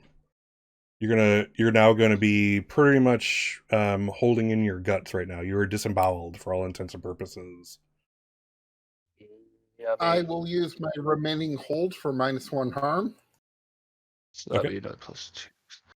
That's 2. So and then you have armor as well. he doesn't have armor. Actually, I do. I Yeah, do it's have right a protective suit. So I have a 1 armor. Oh, you do? I forgot it. Yep. The wronged It's has it. right in the starting gear. All right. So what's The your harm wronged at then? and divine both have armor. 1 armor. And it just basically Everybody be because has you know motorcycle gear, how it has chainmail. It'd Kind of. basically be like just kind of like a motorcycle gear that he's wearing underneath his clothes. Okay. All right. So Everybody has armor except Hawk. I don't have armor. Wait, do I? Okay. That's a good question. I don't Oh, think right. so. No, you don't. So Nope, what? I'm So what? squishy. Okay. So tell me what No, you took the what's skeleton Charles' gear. harm at? Okay, Charles- since we actually, because actually I forgot to do with the armor with the last one that we did at because it was at 3. We forgot to take the armor off for that, so that would have been 2. So how much would this be altogether for then? Another 2 or 3? Wouldn't it be 1 It'd because be Hawk used 1. her hold? Yeah, you would have got Yeah, used it- the hold on both, so it'd be 1 and 1. So you should have taken 2 damage in total from those 2 swipes. My math was so off. I am so glad I asked you guys. Thank you. So it'll be 2 altogether then. Plus the caltrop. Yeah. Nope, Yep. nope. That. Yep. Wait. Oh, I thought it would be 3 then, wouldn't it? Or would Yeah. the armor negate it? I suppose the armor would negate it. So, okay, so what Okay. I'm going to say, because again you're in charge of your character sheet, so I'm going to say that the harm you've taken without the armor is what you've taken up until now. So Roger, Roger. so let's So then it'll be 3. Okay. Then it'll be 3. It'd be So- 3, 4, 5. 5. Sorry. Right. 5. So Darcy has the skull now, right? Yes. I'm booking it. I'm getting out of there. While they've got the ninja in place, my idea here is I want to leave, potentially steal a car since we've teleported here, and just bring the skull back to Tanaka and hope that's what we gotta do. Let Okay. me know what rules that requires. Well, you may or may not be working against anything, so it may not even matter. So, Okay. and just as a note, Charles, again, I just want to put it out there. I'm not trying to penalize you. I just want to make sure you are, again, you're No, gonna. that's fine. No, I was reading something on my character sheet, just thinking of the next stage of my plan. My bad. Yeah. So again, remember you're in charge of character sheets. Kind of keep the things in mind. I don't want to retcon too much because you forgot something or anybody forgot something. I should say. I'm not talking about you, Charles. But yeah, just put it out there like that. Anyway, so yeah, so Darcy is out of the room. You're sitting there now. Let's see. So, let's see. All right. So yeah, Ninja is, I'm gonna say, it's basically on its knees right now. It's basically the blow from Charles. Again, that chainsaw is no small thing. It's not a weapon, a more elegant weapon for a more, wonderful time. It's a freaking chainsaw, and it grinds things, as it cuts. So yeah, this thing's on its knees.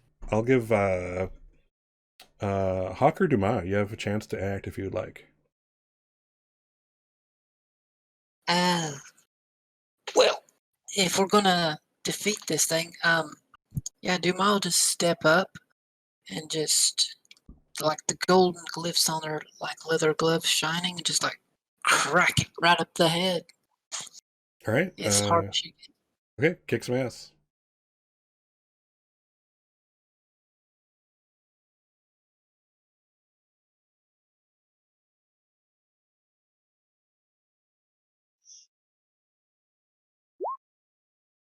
Ooh, 10. All right, what's your extra effect? Let's see. I'll like suffer less harm. Okay.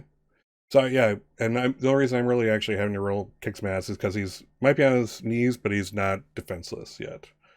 So basically, as you punch into him, and again we see that shock effect.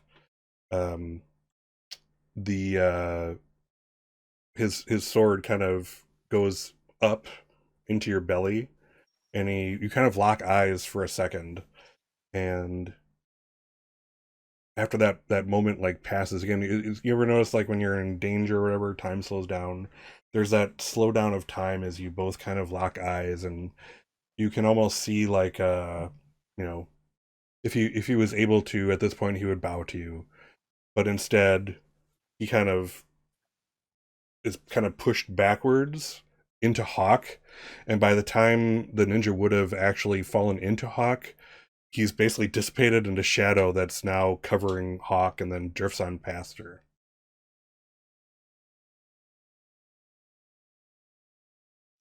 Well, that rules out my plan. This is kind of like I'm covered in shadow and it's this thing. I'm like whipping around and waving around the candelabra. I go, what the hell? The skull you thought you just grabbed is no longer there or anywhere to be seen. Yeah, that's wonderful. So yeah, actually at this point, then I'm going to whip back to Dumas and go, where's Darcy? Dumas actually looks around. Oh my god. But you noticed Darcy leave. I love that. That feels delightfully in character. All right, I'm Charles. done with Darcy this time. Charles, you're gonna take another harm. You're starting to bleed out. Yep, it's time for a little DIY surgery. Charles is gonna pull out behind and pull out his little staple Ooh. gun. Well, I know we got this. He's I gonna do know a we little- got this for a reason. Let's see here. Staple. DIY surgery. He always carries. Yeah, let's see. When you do quick and dirty first aid on someone, including yourself, roll plus cool. On plus 10, all is good. It counts as normal first aid, plus stabilize the injury and heal one harm. On a 7 to 9, it counts as normal first aid, plus one of these, your choice. And otherwise it can go bad, I believe. Oh god. I just make it more infected. So let's give that a roll. That's plus cool.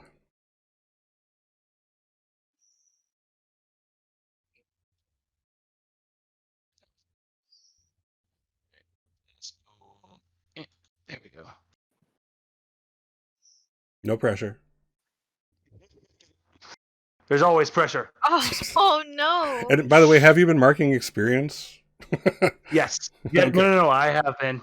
And wait, let me just make sure one of the. Oh, good, yeah. I'm totally just gonna use another luck just to make that a 10. All right. So let's see. So Hey, So let's see. So you're going to basically heal. It counts as normal first aid, which gives you 1 heal, and then heal 1 harm in addition to that. So you'll heal 2 harm and stabilize yourself. So what does that look like? Everyone else, this is their first time maybe seeing this. What Okay. does this look like? So Charles rips off his shirt, pulls out his brew, And pulls out a mind staple you, gun. everyone else can actually see your intestines. Ugh. And what's happening is Charles basically just stuffing it back in. He takes the staple gun and just staples A it. literal staple gun. Then he takes the brew, fills his mouth up, and spits it all over his stomach. Oh, this is not Then in he takes any Boy Scout first aid manual I ever read. This is terrifying as hell. And then the last thing he does is he takes his shirt, splits it in half, and just makes a makeshift tourniquet all around it. I And am then just look- going to randomly roll cool to figure out how Hawk is reacting to all of this. Okay, I will say if you get a miss, Because- you immediately vomit. Oh no! I was thinking something.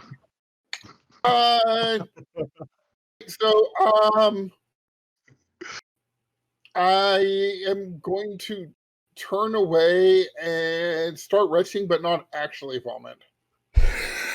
Hawk is having a rough time tonight. It's not Hawk's best night of all, but Yeah, Duma walks over to Charles and says, like, "You okay?" Duma has no conception of like corporeal harm, really. It- You still have your head, so that Charles means you're just- good, right? Charles is going to look at her and go, "You know, this was not the way I imagined myself spilling my guts out to you, Duma." Oh my god, a dad joke with his guts hanging out. Oh, that's even better. I was just envisioning the Black Knight with the only a flesh wound. He But just does, that's better. he does a very weak fist pump. Fist pump. Yeah. She'll put up her fist and give him a fist bump. Dumas understands fist bumps. And then Charles is going to do one last thing. He's going to hand Dumas the chainsaw. Get him, Dumas. All right, let's. I think they're dead. It's the shock talking at this point. Charles don't know he's dead. He just wants to. All right, so we're gonna cut the scene. Next thing we see is Darcy. You're kind of walking up on Tanaka's house, and I was quick. yeah. So this is a cutscene. So you're walking up on Tanaka's house. You'd stolen a car that happened to be in like the carriage house, because rich people have carriage houses. They don't have garages. I've been in one. It's terrifyingly wonderful. And yeah, so you park the car a couple blocks away. It's what you do. It's a hot car now, so let's put that in the background. And you're walking towards the house. You do a couple blocks. You turn the corner, and you see Tanaka. She's on her front stoop, if you will, out in front of her home, and she's talking to a guy in a trench coat. There's a car parked out in front, and you can tell by the look of it, you know an unmarked police car when you see one. And yeah, you hear like a little bit of the conversation as you get closer. You kind of skulk up. You hear, "So, Miss Tanaka, did she look like this?" And she's like, "Detective Johnson, I want to say yes, that's definitely her." He's like, "Well, I've been looking on her for quite some time now, so it's good to know I'm getting hot on the trail." And as he kind of turns around, you just kind of like checking out the sides of the house, you do recognize him as Detective Johnson, the one who's been after you for some time per your playbook. Oh, No. okay. Um.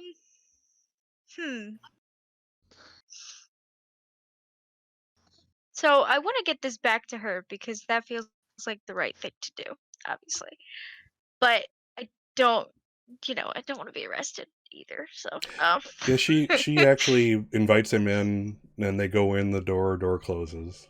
If you wanted to leave it there, not who hasn't left a skull on someone else's front stoop at some point. I mean, seriously, it's America. all right. So I have an idea then. So this is mm, she's gonna taunt Officer Johnson a little bit. Um, Because that's what a smart she. criminal does. Oh yeah, Are for you sure. gonna leave? Are you gonna leave the skull in his car? No. She pulls like a Does a that black does that qualify paisley. as like being able to drive in the ride sharing lane?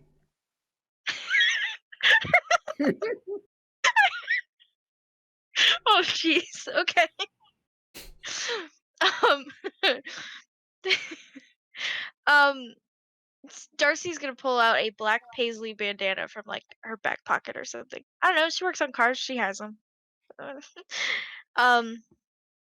She's going to carefully wrap the skull up in it and like tie it off the top, and then she's gonna take out like she's gonna like root around her pocket and find like a spare piece of paper and like pull a pen out from somewhere, and then she's gonna write for Miss Tanaka from Darcy Bennett,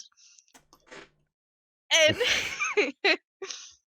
she's gonna leave it not like on the porch. She's not gonna go on the porch, but she'll leave it on the like one of the little step up to the porch, and then she's gonna bolt. She's out of there. All right. So, unless anyone wanted to do anything specific at the house, or just make a note of what they were doing after the fact, the next thing I'm envisioning is in the RV going down the road. Would did anyone have anything they wanted to do? Well, the only other thing is hang because out with Darcy. Go ahead. I was gonna say because Charles noticed that Hawk and Darcy were very upset with him, so he puts on his favorite pink apron, puts the matching one on the Fenrir. Yep. Just hold on, just 1 second. Just as a note, I just want to make just ensure that everyone did everything at the mansion that they wanted to do before we cut to that RV scene. That's my question. Oh, my bad. I'm sorry. Having spent enough time with Darcy, Hawk would probably try to make off with something small but valuable. What is it? For Hawk or for Darcy?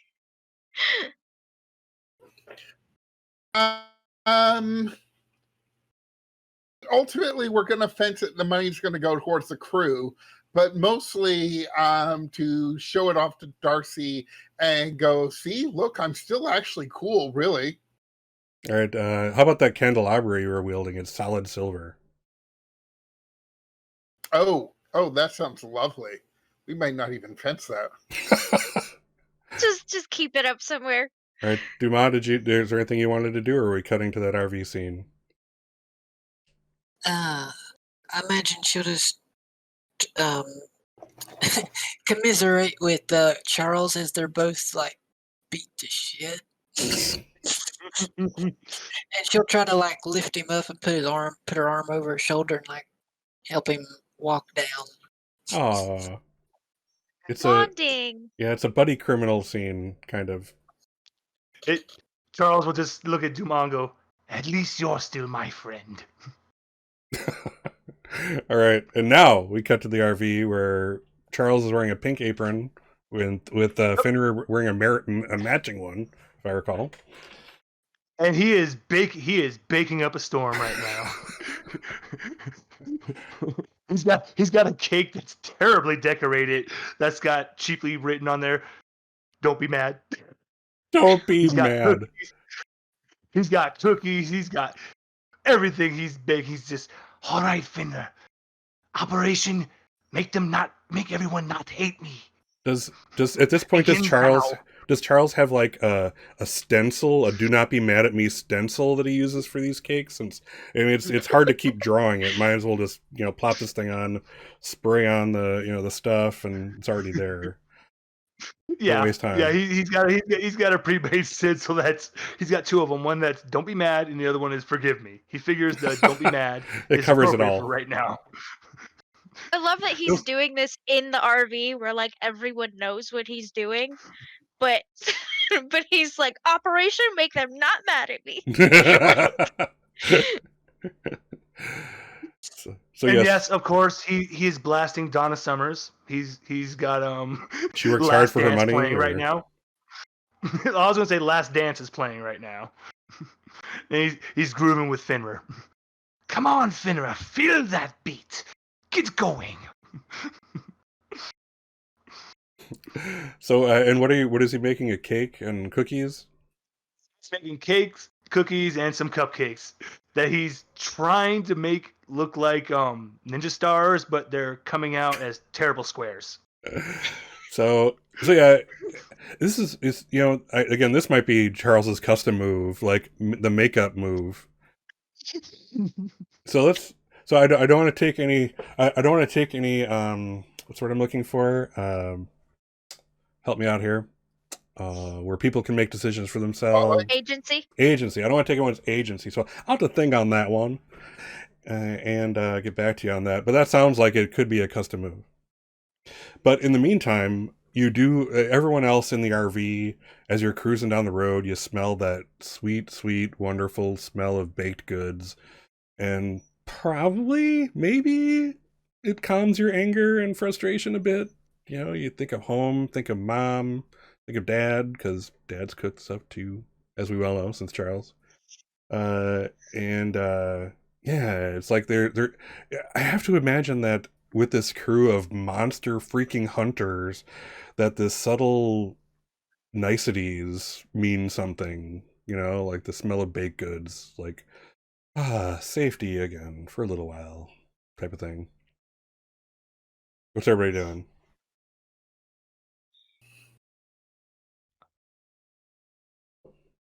Went in their room and has stayed in their room even through all this baking. Yeah, do I have to bring up Darcy's the thing? driving. No, go ahead. Go ahead, do your thing. Darcy is driving. I imagine that up until this point she's been kind of like cold shouldering Charles. Sort of just being like if like whenever he goes to talk to her, she's like, yeah, okay. Like whatever. I don't care. Like a moody teenager. But there's a smell of like cakes and cookies and Last Dance is playing in the background, and we know Darcy can't resist a good tune, of course. I'm gonna say eventually, while she's driving, she's kind of like grooving to it a little bit. I'm gonna say eventually she, pulls into a rest stop and like parks the RV and gets up out of her chair and walks over to the little kitchenette area and picks up one of the cupcakes with the square on it. And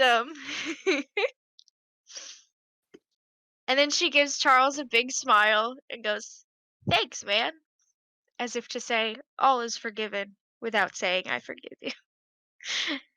All right, now for the last step of Charles's plan. He writes a note for Hawk saying, "I'm sorry for being such a prick these past few days. If you would give me the chance to apologize, that would be appreciated." And he slides it under her door. I mean, or slides it into the room. There's not really a Oh, door. slides it into the room. He's trying to make it because he knows she wants her space. He's just, like as far away as possible. Just actually, wait, no. He makes a paper airplane and throws it into the room. So how does Hawk react to that? Hawk is passed the fuck out. Oh yeah, Hawks Kind had of a still very in hard the time. suit, still in the suit, laying mostly face down, heads in the pillow, softly snoring, and kind of blissfully unaware of whatever's been going on. All right. What's Dumas doing through all this? There is a sliding door. Is it the one in the bathroom, or is Not it to a the different one? to the main No, bedroom.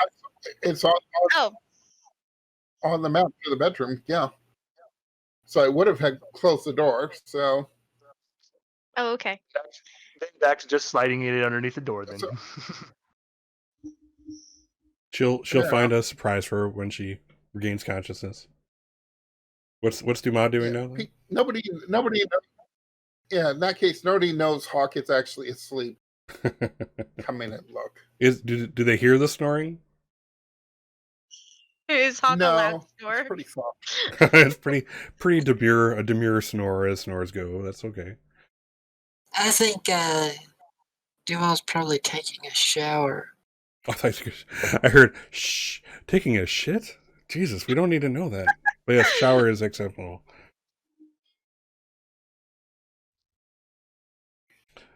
Yeah, she's wiping off her wounds and stuff like the wound up in her gut is probably already starting to heal up. Maybe. Yeah. Cool. So you hear the water running. The sound of water stopping is being blocked by a body, that kind of thing, and it's just kind of it's almost the noises of home. There's shower going, there's a hawk purring in the next room, there's stuff baking, there's music. You're at the rest stop. It's time to dump out all the crap, the literal crap that's in the RV, etc., etc. And can I go from there? So here we are. So we have a bit of time left. So I was wondering if anyone wanted to do the thing as we talked. As was mentioned in the last facts about. Does anyone want to do the confessional talk to the shrink thing? The therapy? The therapy I'd love set. to do the therapy. The one way therapy session where you're just talking to the therapist and the therapist listens. So Darcy is in. Anybody else in for this since we have some time? anyone else's, I'll give. Would anyone else like the opportunity first? Hawk's gonna pass this week. Gonna That's fair. kind of brew and bubble under the surface a bit, and Hawk's gonna deny that anything's wrong and put on that assured demeanor. It's like, no, I just need some rest. I'm fine now. I get that one. All right. How about Dumas? Is Dumas going to take advantage of this at all, or kind of? Dumas.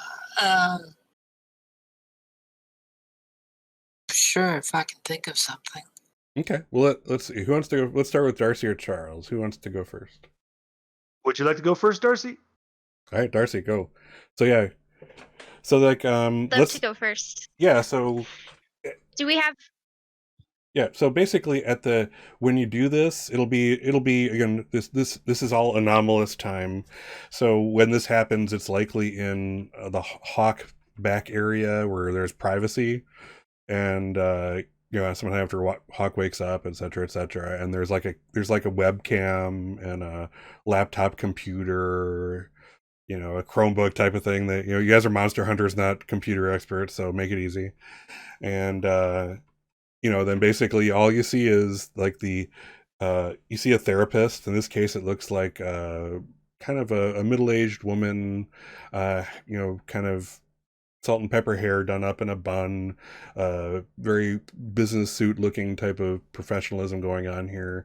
And there's like the logo, that B with the slash going through it logo of the Termination Company in the lower right, that's kind of moving back and forth. And she's listening. What does Darcy say?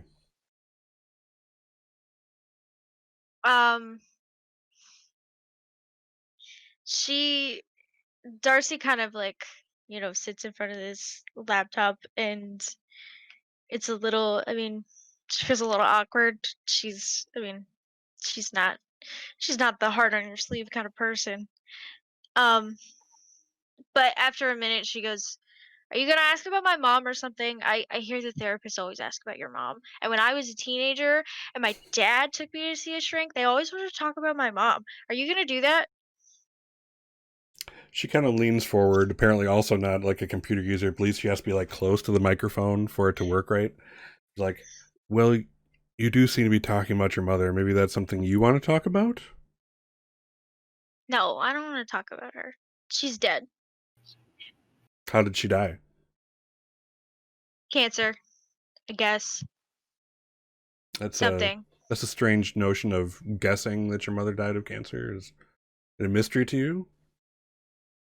No, I don't know, I kind of avoided it when it was happening. I didn't want to think about it. But then she died and I had to think about it. And I don't like thinking about things. Uh, or I mean, I do like thinking about things, but I didn't want to think about that, you know? Well, so how did her death make you feel? Um, I mean, shitty. Yeah, I mean, who's gonna be happy that their mom died, right? Um, no, I don't know. I guess I felt really alone and angry. I was 13. You know, I needed somebody, right? I was a teenage girl and I had my dad and older brothers, but I needed somebody and I didn't, and she left me. She went and died. Just stupid. So do you blame her for her death? No, not really. Not really. I don't know. I don't know. It feels like when people get close to me, they get hurt. My mom died, today. I mean, our last mission, I was the only one who came out unscathed. How come that always happens? Why is it always me that's fine? While everybody else takes the hits? Are I you mean, are you, do you think that you deserve to be hurt? I mean, yeah, I guess I'm So what have you done that deserves pain and suffering? Why do you why do you believe you deserve to be hurt? we got that patient confidentiality thing, right? I don't know if corporate needs to know about all the, you know, less than legal things I've done. Oh, trust me, you have confidentiality. I mean, I screwed over a lot of people for a long time. And yeah, when I was a kid, it started off as, oh, you know, dad is having a hard time paying the medical bills. And, we run an auto shop. We sell used cars sometimes. Why not? We could get away with it. We could make some money. At some point, you know, I started breaking into houses, stealing people's shit, their valuables, things they cared about. And it wasn't rich people. I mean, don't get me wrong. I stole a lot from like rich people because they're rich people. Who cares? But I stole things from good, honest, hardworking people like my dad. I screwed over a lot of people. Yeah, it was just a ring, or it was just a necklace, or it was just a brooch, or whatever. It's just something for me to pawn off to somebody. But to someone else, I mean, who knows? That could have been the thing that they pawned off themselves when they had medical bills. I don't know. And do you Tell me, Doc, do you think that I could be a good person? Hmm. Well, we haven't had enough sessions for me to kind of delve into your true character, but I have some advice for you if you're willing to hear it. Oh, sure, yeah. I'll listen. So, the universe doesn't give a shit about you. There's no such thing as karma. Any bad things you do don't require you to be harmed in return. And all we have is what we do. So if you want to be a good person, stop doing bad things that screw other people over. If you believe you deserve to be hurt, throw that out of your mind. If you keep becoming out unscathed, then I can't imagine exactly what it is you go through. It means you're doing something right. Help others to do the right thing also. So yeah, I hear ya. I you are in just, charge of your destiny. I can't tell you if you have the ability to be a good person or not. That's completely up to you and your actions. I guess you're right. And I mean, I guess if I think about it, I'm helping people by hunting down monsters, right? I mean, but then again, it's like I'm doing it for the dollar. So, I mean, do bad intentions but good actions make a good thing? Or and if I do things so that I can feel better about myself, does that count as a good intention? I don't know. I don't I don't know a whole lot about being good. I mean, I literally again in confidence, Doc, I found the detective that's been hunting me down for years now, and I left him a note to taunt him. It was kind of funny though. I'll admit, from a non-clinical perspective, that does sound amusing. However, I leave you with this. Do a thought exercise for me in the coming days. So when the time comes to harm or help, if the situation allows for it, take a second to ask yourself, am I becoming a better person or a worse person by doing this? Am I helping or harming? And then figure out which path you actually want to take.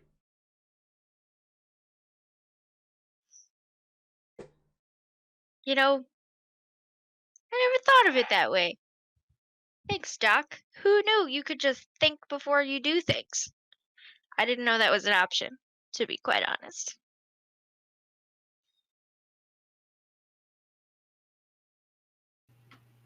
So we've reached the prescribed amount of time that the corporation has given me to talk to you. So I'll have to end our session here. However, I do hope you feel better, and I will talk to you again. In the meantime, try to not hurt people.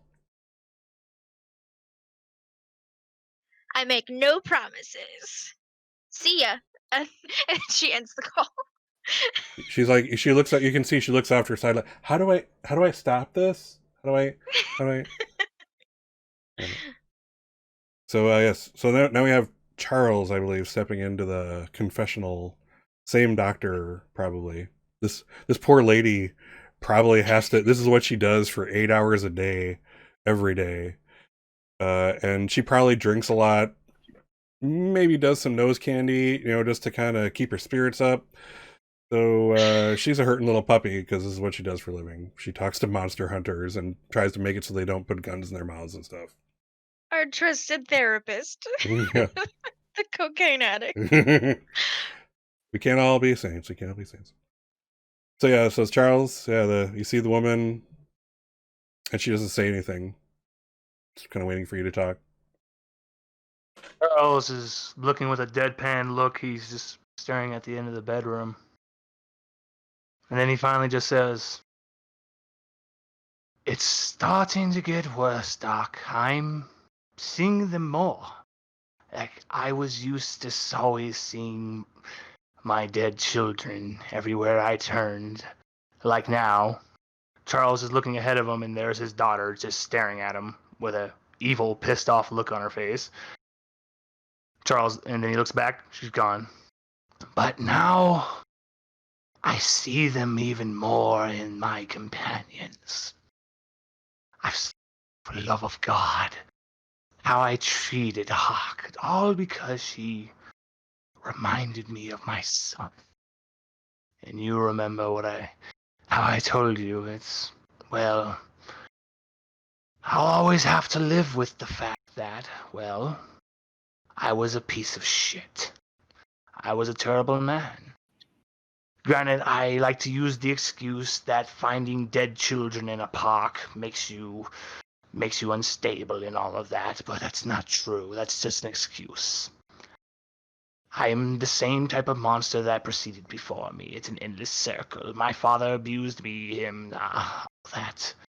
But what makes it different is that I led my family to their death for my own selfish reason. That's why I still have Finra. To always remind me. I didn't buy him to bring my family together to please my son. It was narcissism. To say, hey, I'm a good father. Look what I do. And how ironic. He was the only thing that wasn't torn to pieces.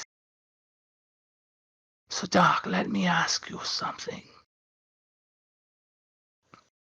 How do I make it stop? How do I make them go away? Please. I just want them to go away. I've recognized my past actions, my own sins, everything.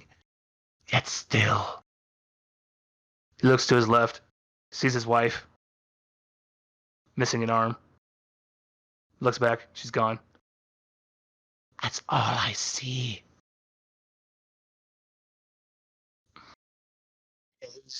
His one good eye he can't even see from how much he's crying. He can't.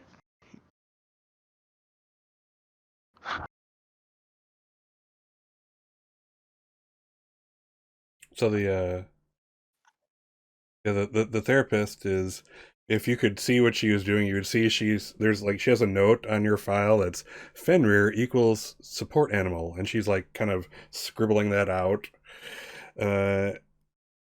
And she's just like, well,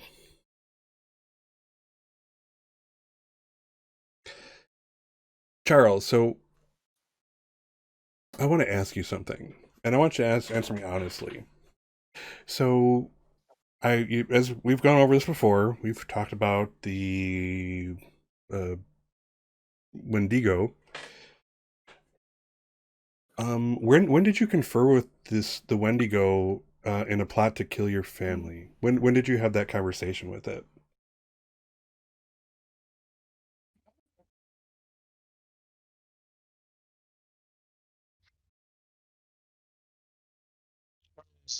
Digging his hand into his knee, he's just bleeding.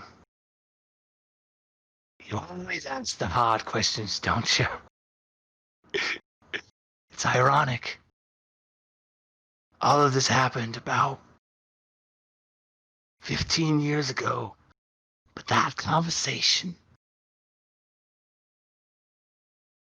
you think, was long ago? No. It was the night before the trip.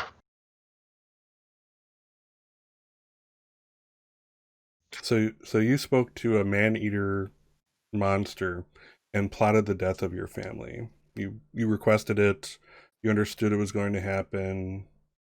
Is that am I misreading what you're telling me? You weren't supposed to die. I was supposed to be the hero. I was going to bring my family back to me. But that mother... He rescinded my deal. Said he would only give him a little cut. Just a little bit.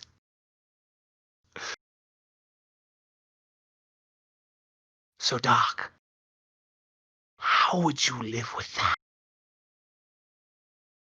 You see her kind of scribbling notes, and she kind of, looks toward her notes, looks pensive.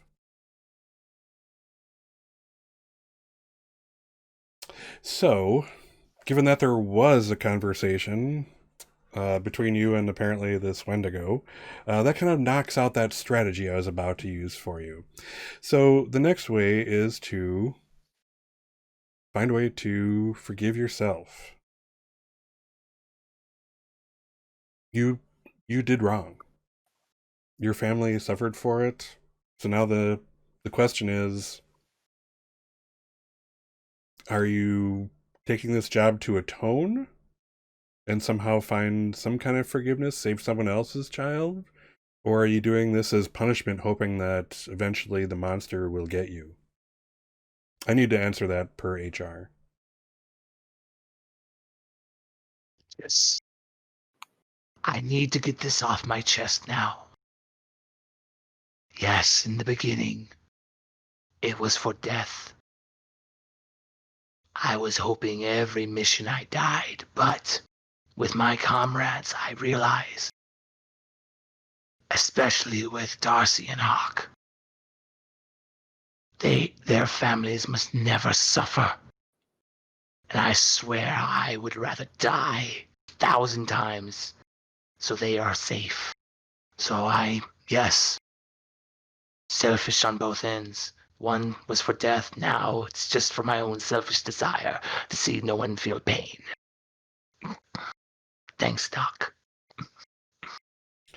Well, I want you to think on that. One would call that altruistic. One would say, perhaps, that you found another family worth protecting. From what you described about Hawk and Darcy, is there a reason you're seeing your family in them is because they're becoming your family? Is it possible that you failed your first family and this is the chance to build a new one and protect them the way that you didn't your original? And perhaps, and we can only imagine the result, but perhaps atone in doing better for them and in this family is a way you didn't do for the other. And isn't that worth it? And this is actually the first time Charles genuinely smiles in a very, very long time.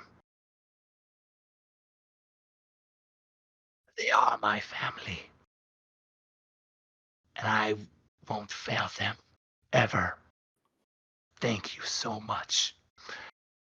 Doc, and Charles gives a little salute to the doc as he turns off the computer. All right. And Dumas, did you still want to do a session? Sure. Okay. Same general setup. You have some alone time. You're looking at this woman through the through your Chromebook, high tech, and she kind of each session basically starts off with her just looking at you, remaining silent, waiting for you to start. Yeah, I think Dumas probably just sitting there with like her feet up on the desk, just drinking a beer, and she's quiet for a while. And she is, Doc, I've been alone for a long time. She says, alone as in just on your own without platonic companionship or romantic companionship or both? Nah, alone. Can you imagine being in a dark box for who knows how long.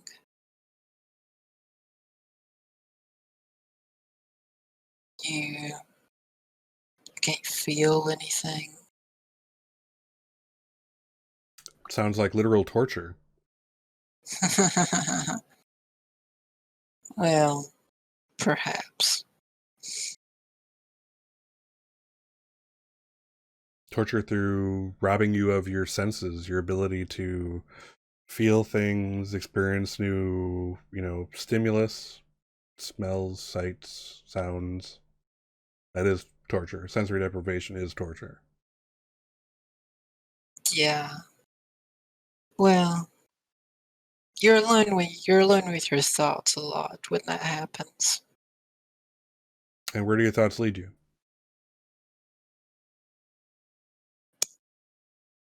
Well, Doc, I've been with people a lot when they died.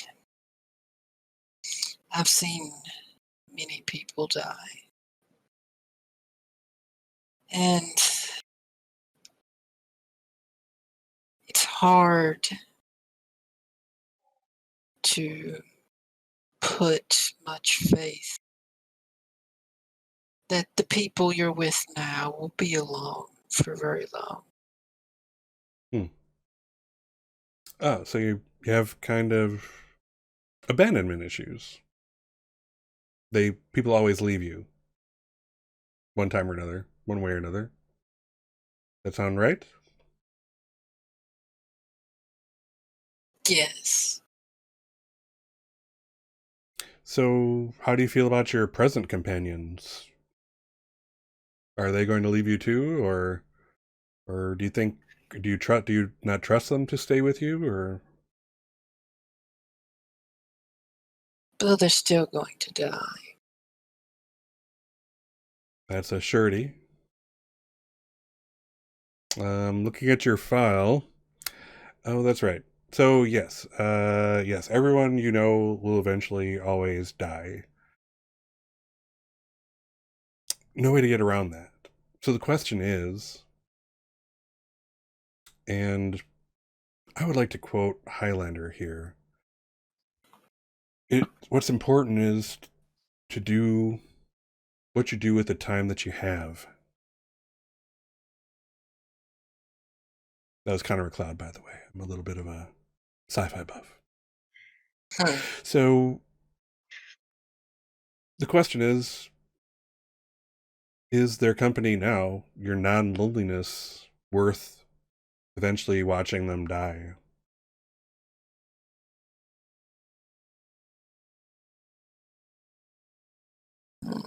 They don't have to die. Well, they're immortal. I'm looking at your file and they don't have your immortal status. So, yes, actually they will. Eventually.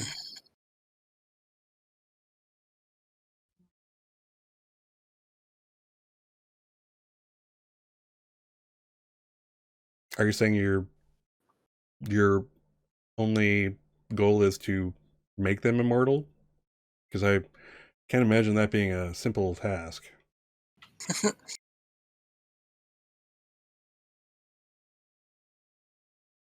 Let me ask you, Doc, do you believe in God? Well, my beliefs really don't have any place in our therapy here. I'm just a impartial observer.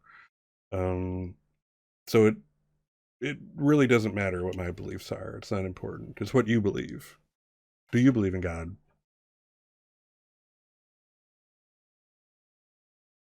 Not anymore.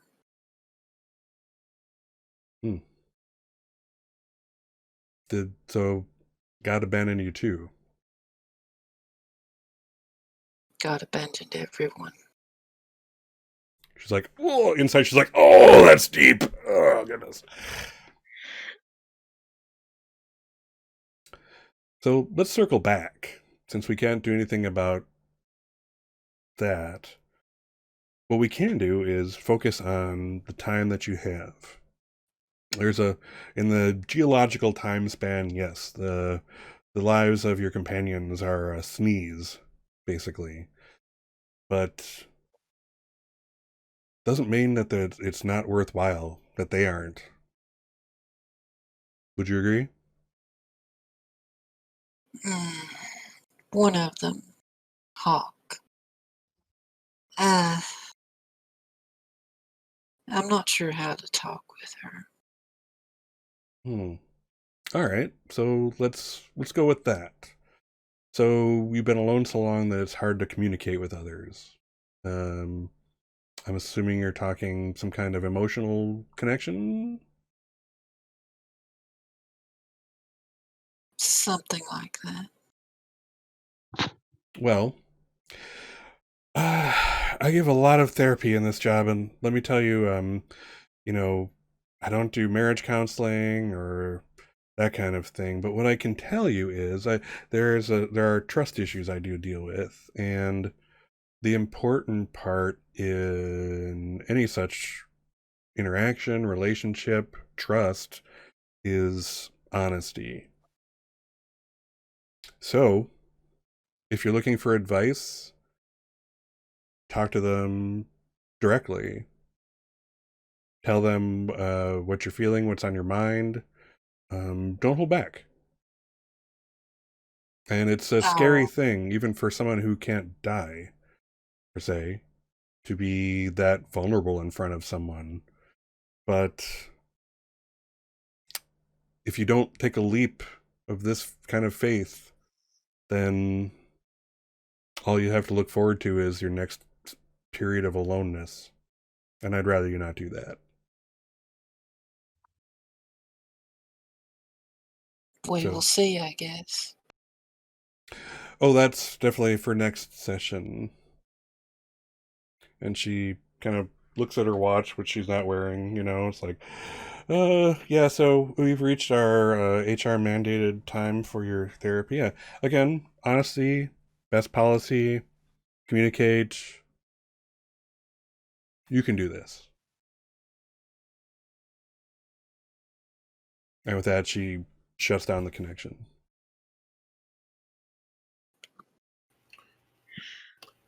All right. So I expect Hawk had an appointment scheduled and has just literally slept through it.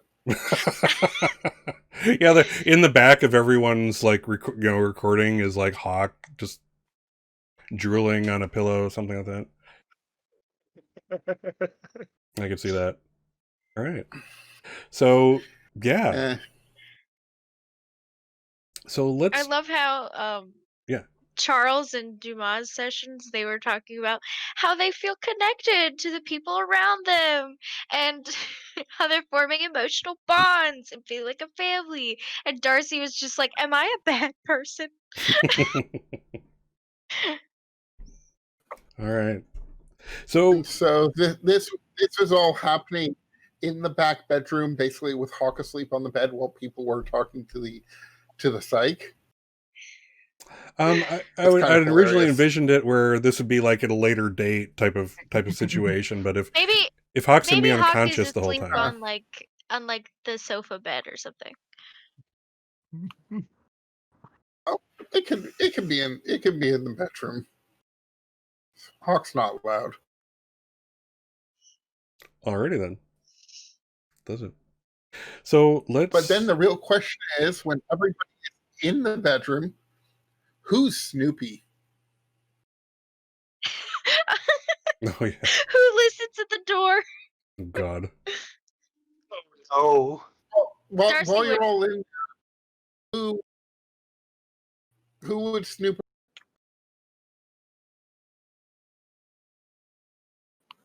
Oh, you mean snoop around in Hawk's things? Oh, in Hawk's things, gotcha. I don't think Darcy needs to. I think Darcy just knows Hawk's things. All right. So, what? Fair enough. Yeah. So, are you guys ready to do XP for the session? Let's get to it. I am. All right. So, all right. Did we conclude the current mystery?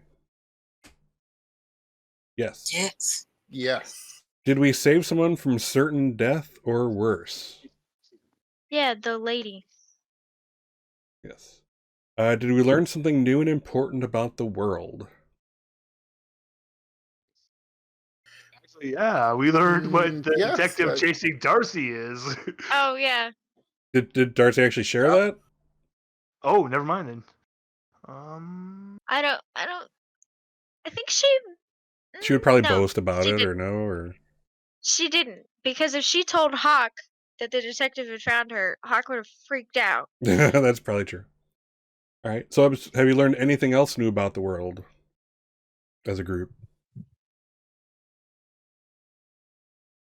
We learn about the world.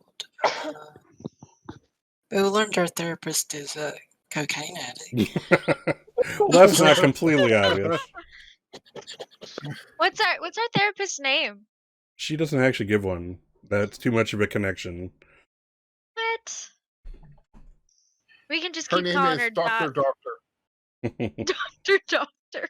All right. So, did we learn anything new about the world? New and important? I don't think so. Okay. Apparently, there are spirits of vengeance that are passed down family lines that can be summoned forth to bring around hereditary vengeance. That's kind of worrisome. I think we might have covered that last And also, session, but apparently, I'll allow Candelabra's it. still working. Yeah. Well, okay. Let's Yeah, go. I think we covered. I'm willing to go for it. And did we learn something new and important about one of the hunters? I will feels say like we learned yes, just plenty. because even though you don't know about it, it's all.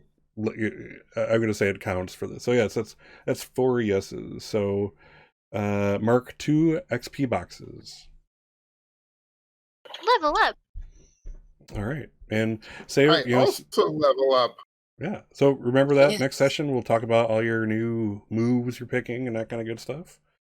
And you know what? I again forgot to play the freaking thing, so let's use it as like end credits here. I'm going to play the intro as an outro real fast. Then we'll come back and end things off.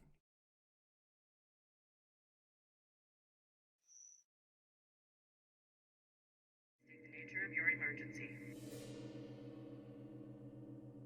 Please send help. It has fangs and claws. It's not.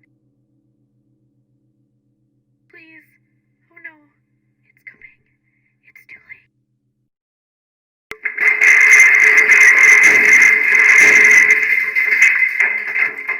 Miss, it's going to be okay. Miss, it's done. It can't hurt you. You're safe now.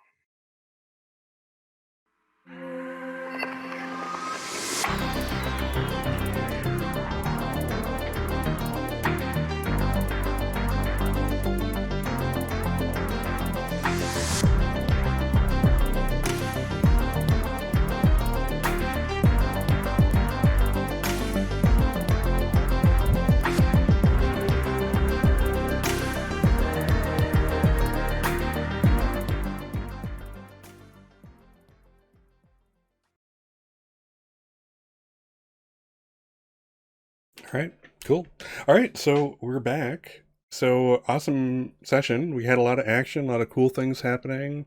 I enjoyed the therapy sessions. I just want you to know I took like a psychology class in high school, so this is by no means a representation of any kind of actual therapy. It's my best shot at role playing a therapist. It's kind of a cool little aside. I'm thinking of, that's working out well, I think, for character growth, etc. So with that, let's say goodbye to the stars of our show. Start with Cassie Goodbye, peoples. and Emily Goodbye. and Jason. Hawk's still asleep. She can't say bye. That is fair. And then we have Brian, and this time I do have the horror and dubs thing, so that's up there. So Brian, where can they find you on the interwebs, etc.? You can find me at Twitter at Mr. Nerdy Brian, and of course you can find me on YouTube, Horror and Dubs. Thank you so much, and everyone, we'll see you again next week. Yes, one would hope. And I am Scott Scott's Case Files. If you're watching it, this is my channel on Twitch. All my stuff, all the links to Twitter, Discord, YouTube are down in the about, so check that out. Also, think of following me on Twitch. And then if you're watching this as a video, all that same information is below in the description. And think of subscribing to me on YouTube and hit the little bell to be alerted when I put out new stuff, which I do every week with the sessions. And I'm trying to put together some other stuff, which is hopefully going to be real cool. We'll see how that goes.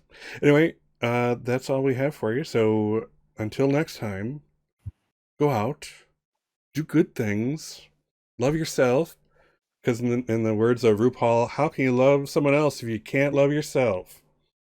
And in the meantime, go forth. If you don't love them, kidnap them instead. Yeah, there is. That is kind of the theme of this group. So, otherwise, go forth, do no harm, and kind of all the good stuff, and keep being good people and all that kind of stuff. So, see you soon. Bye for now.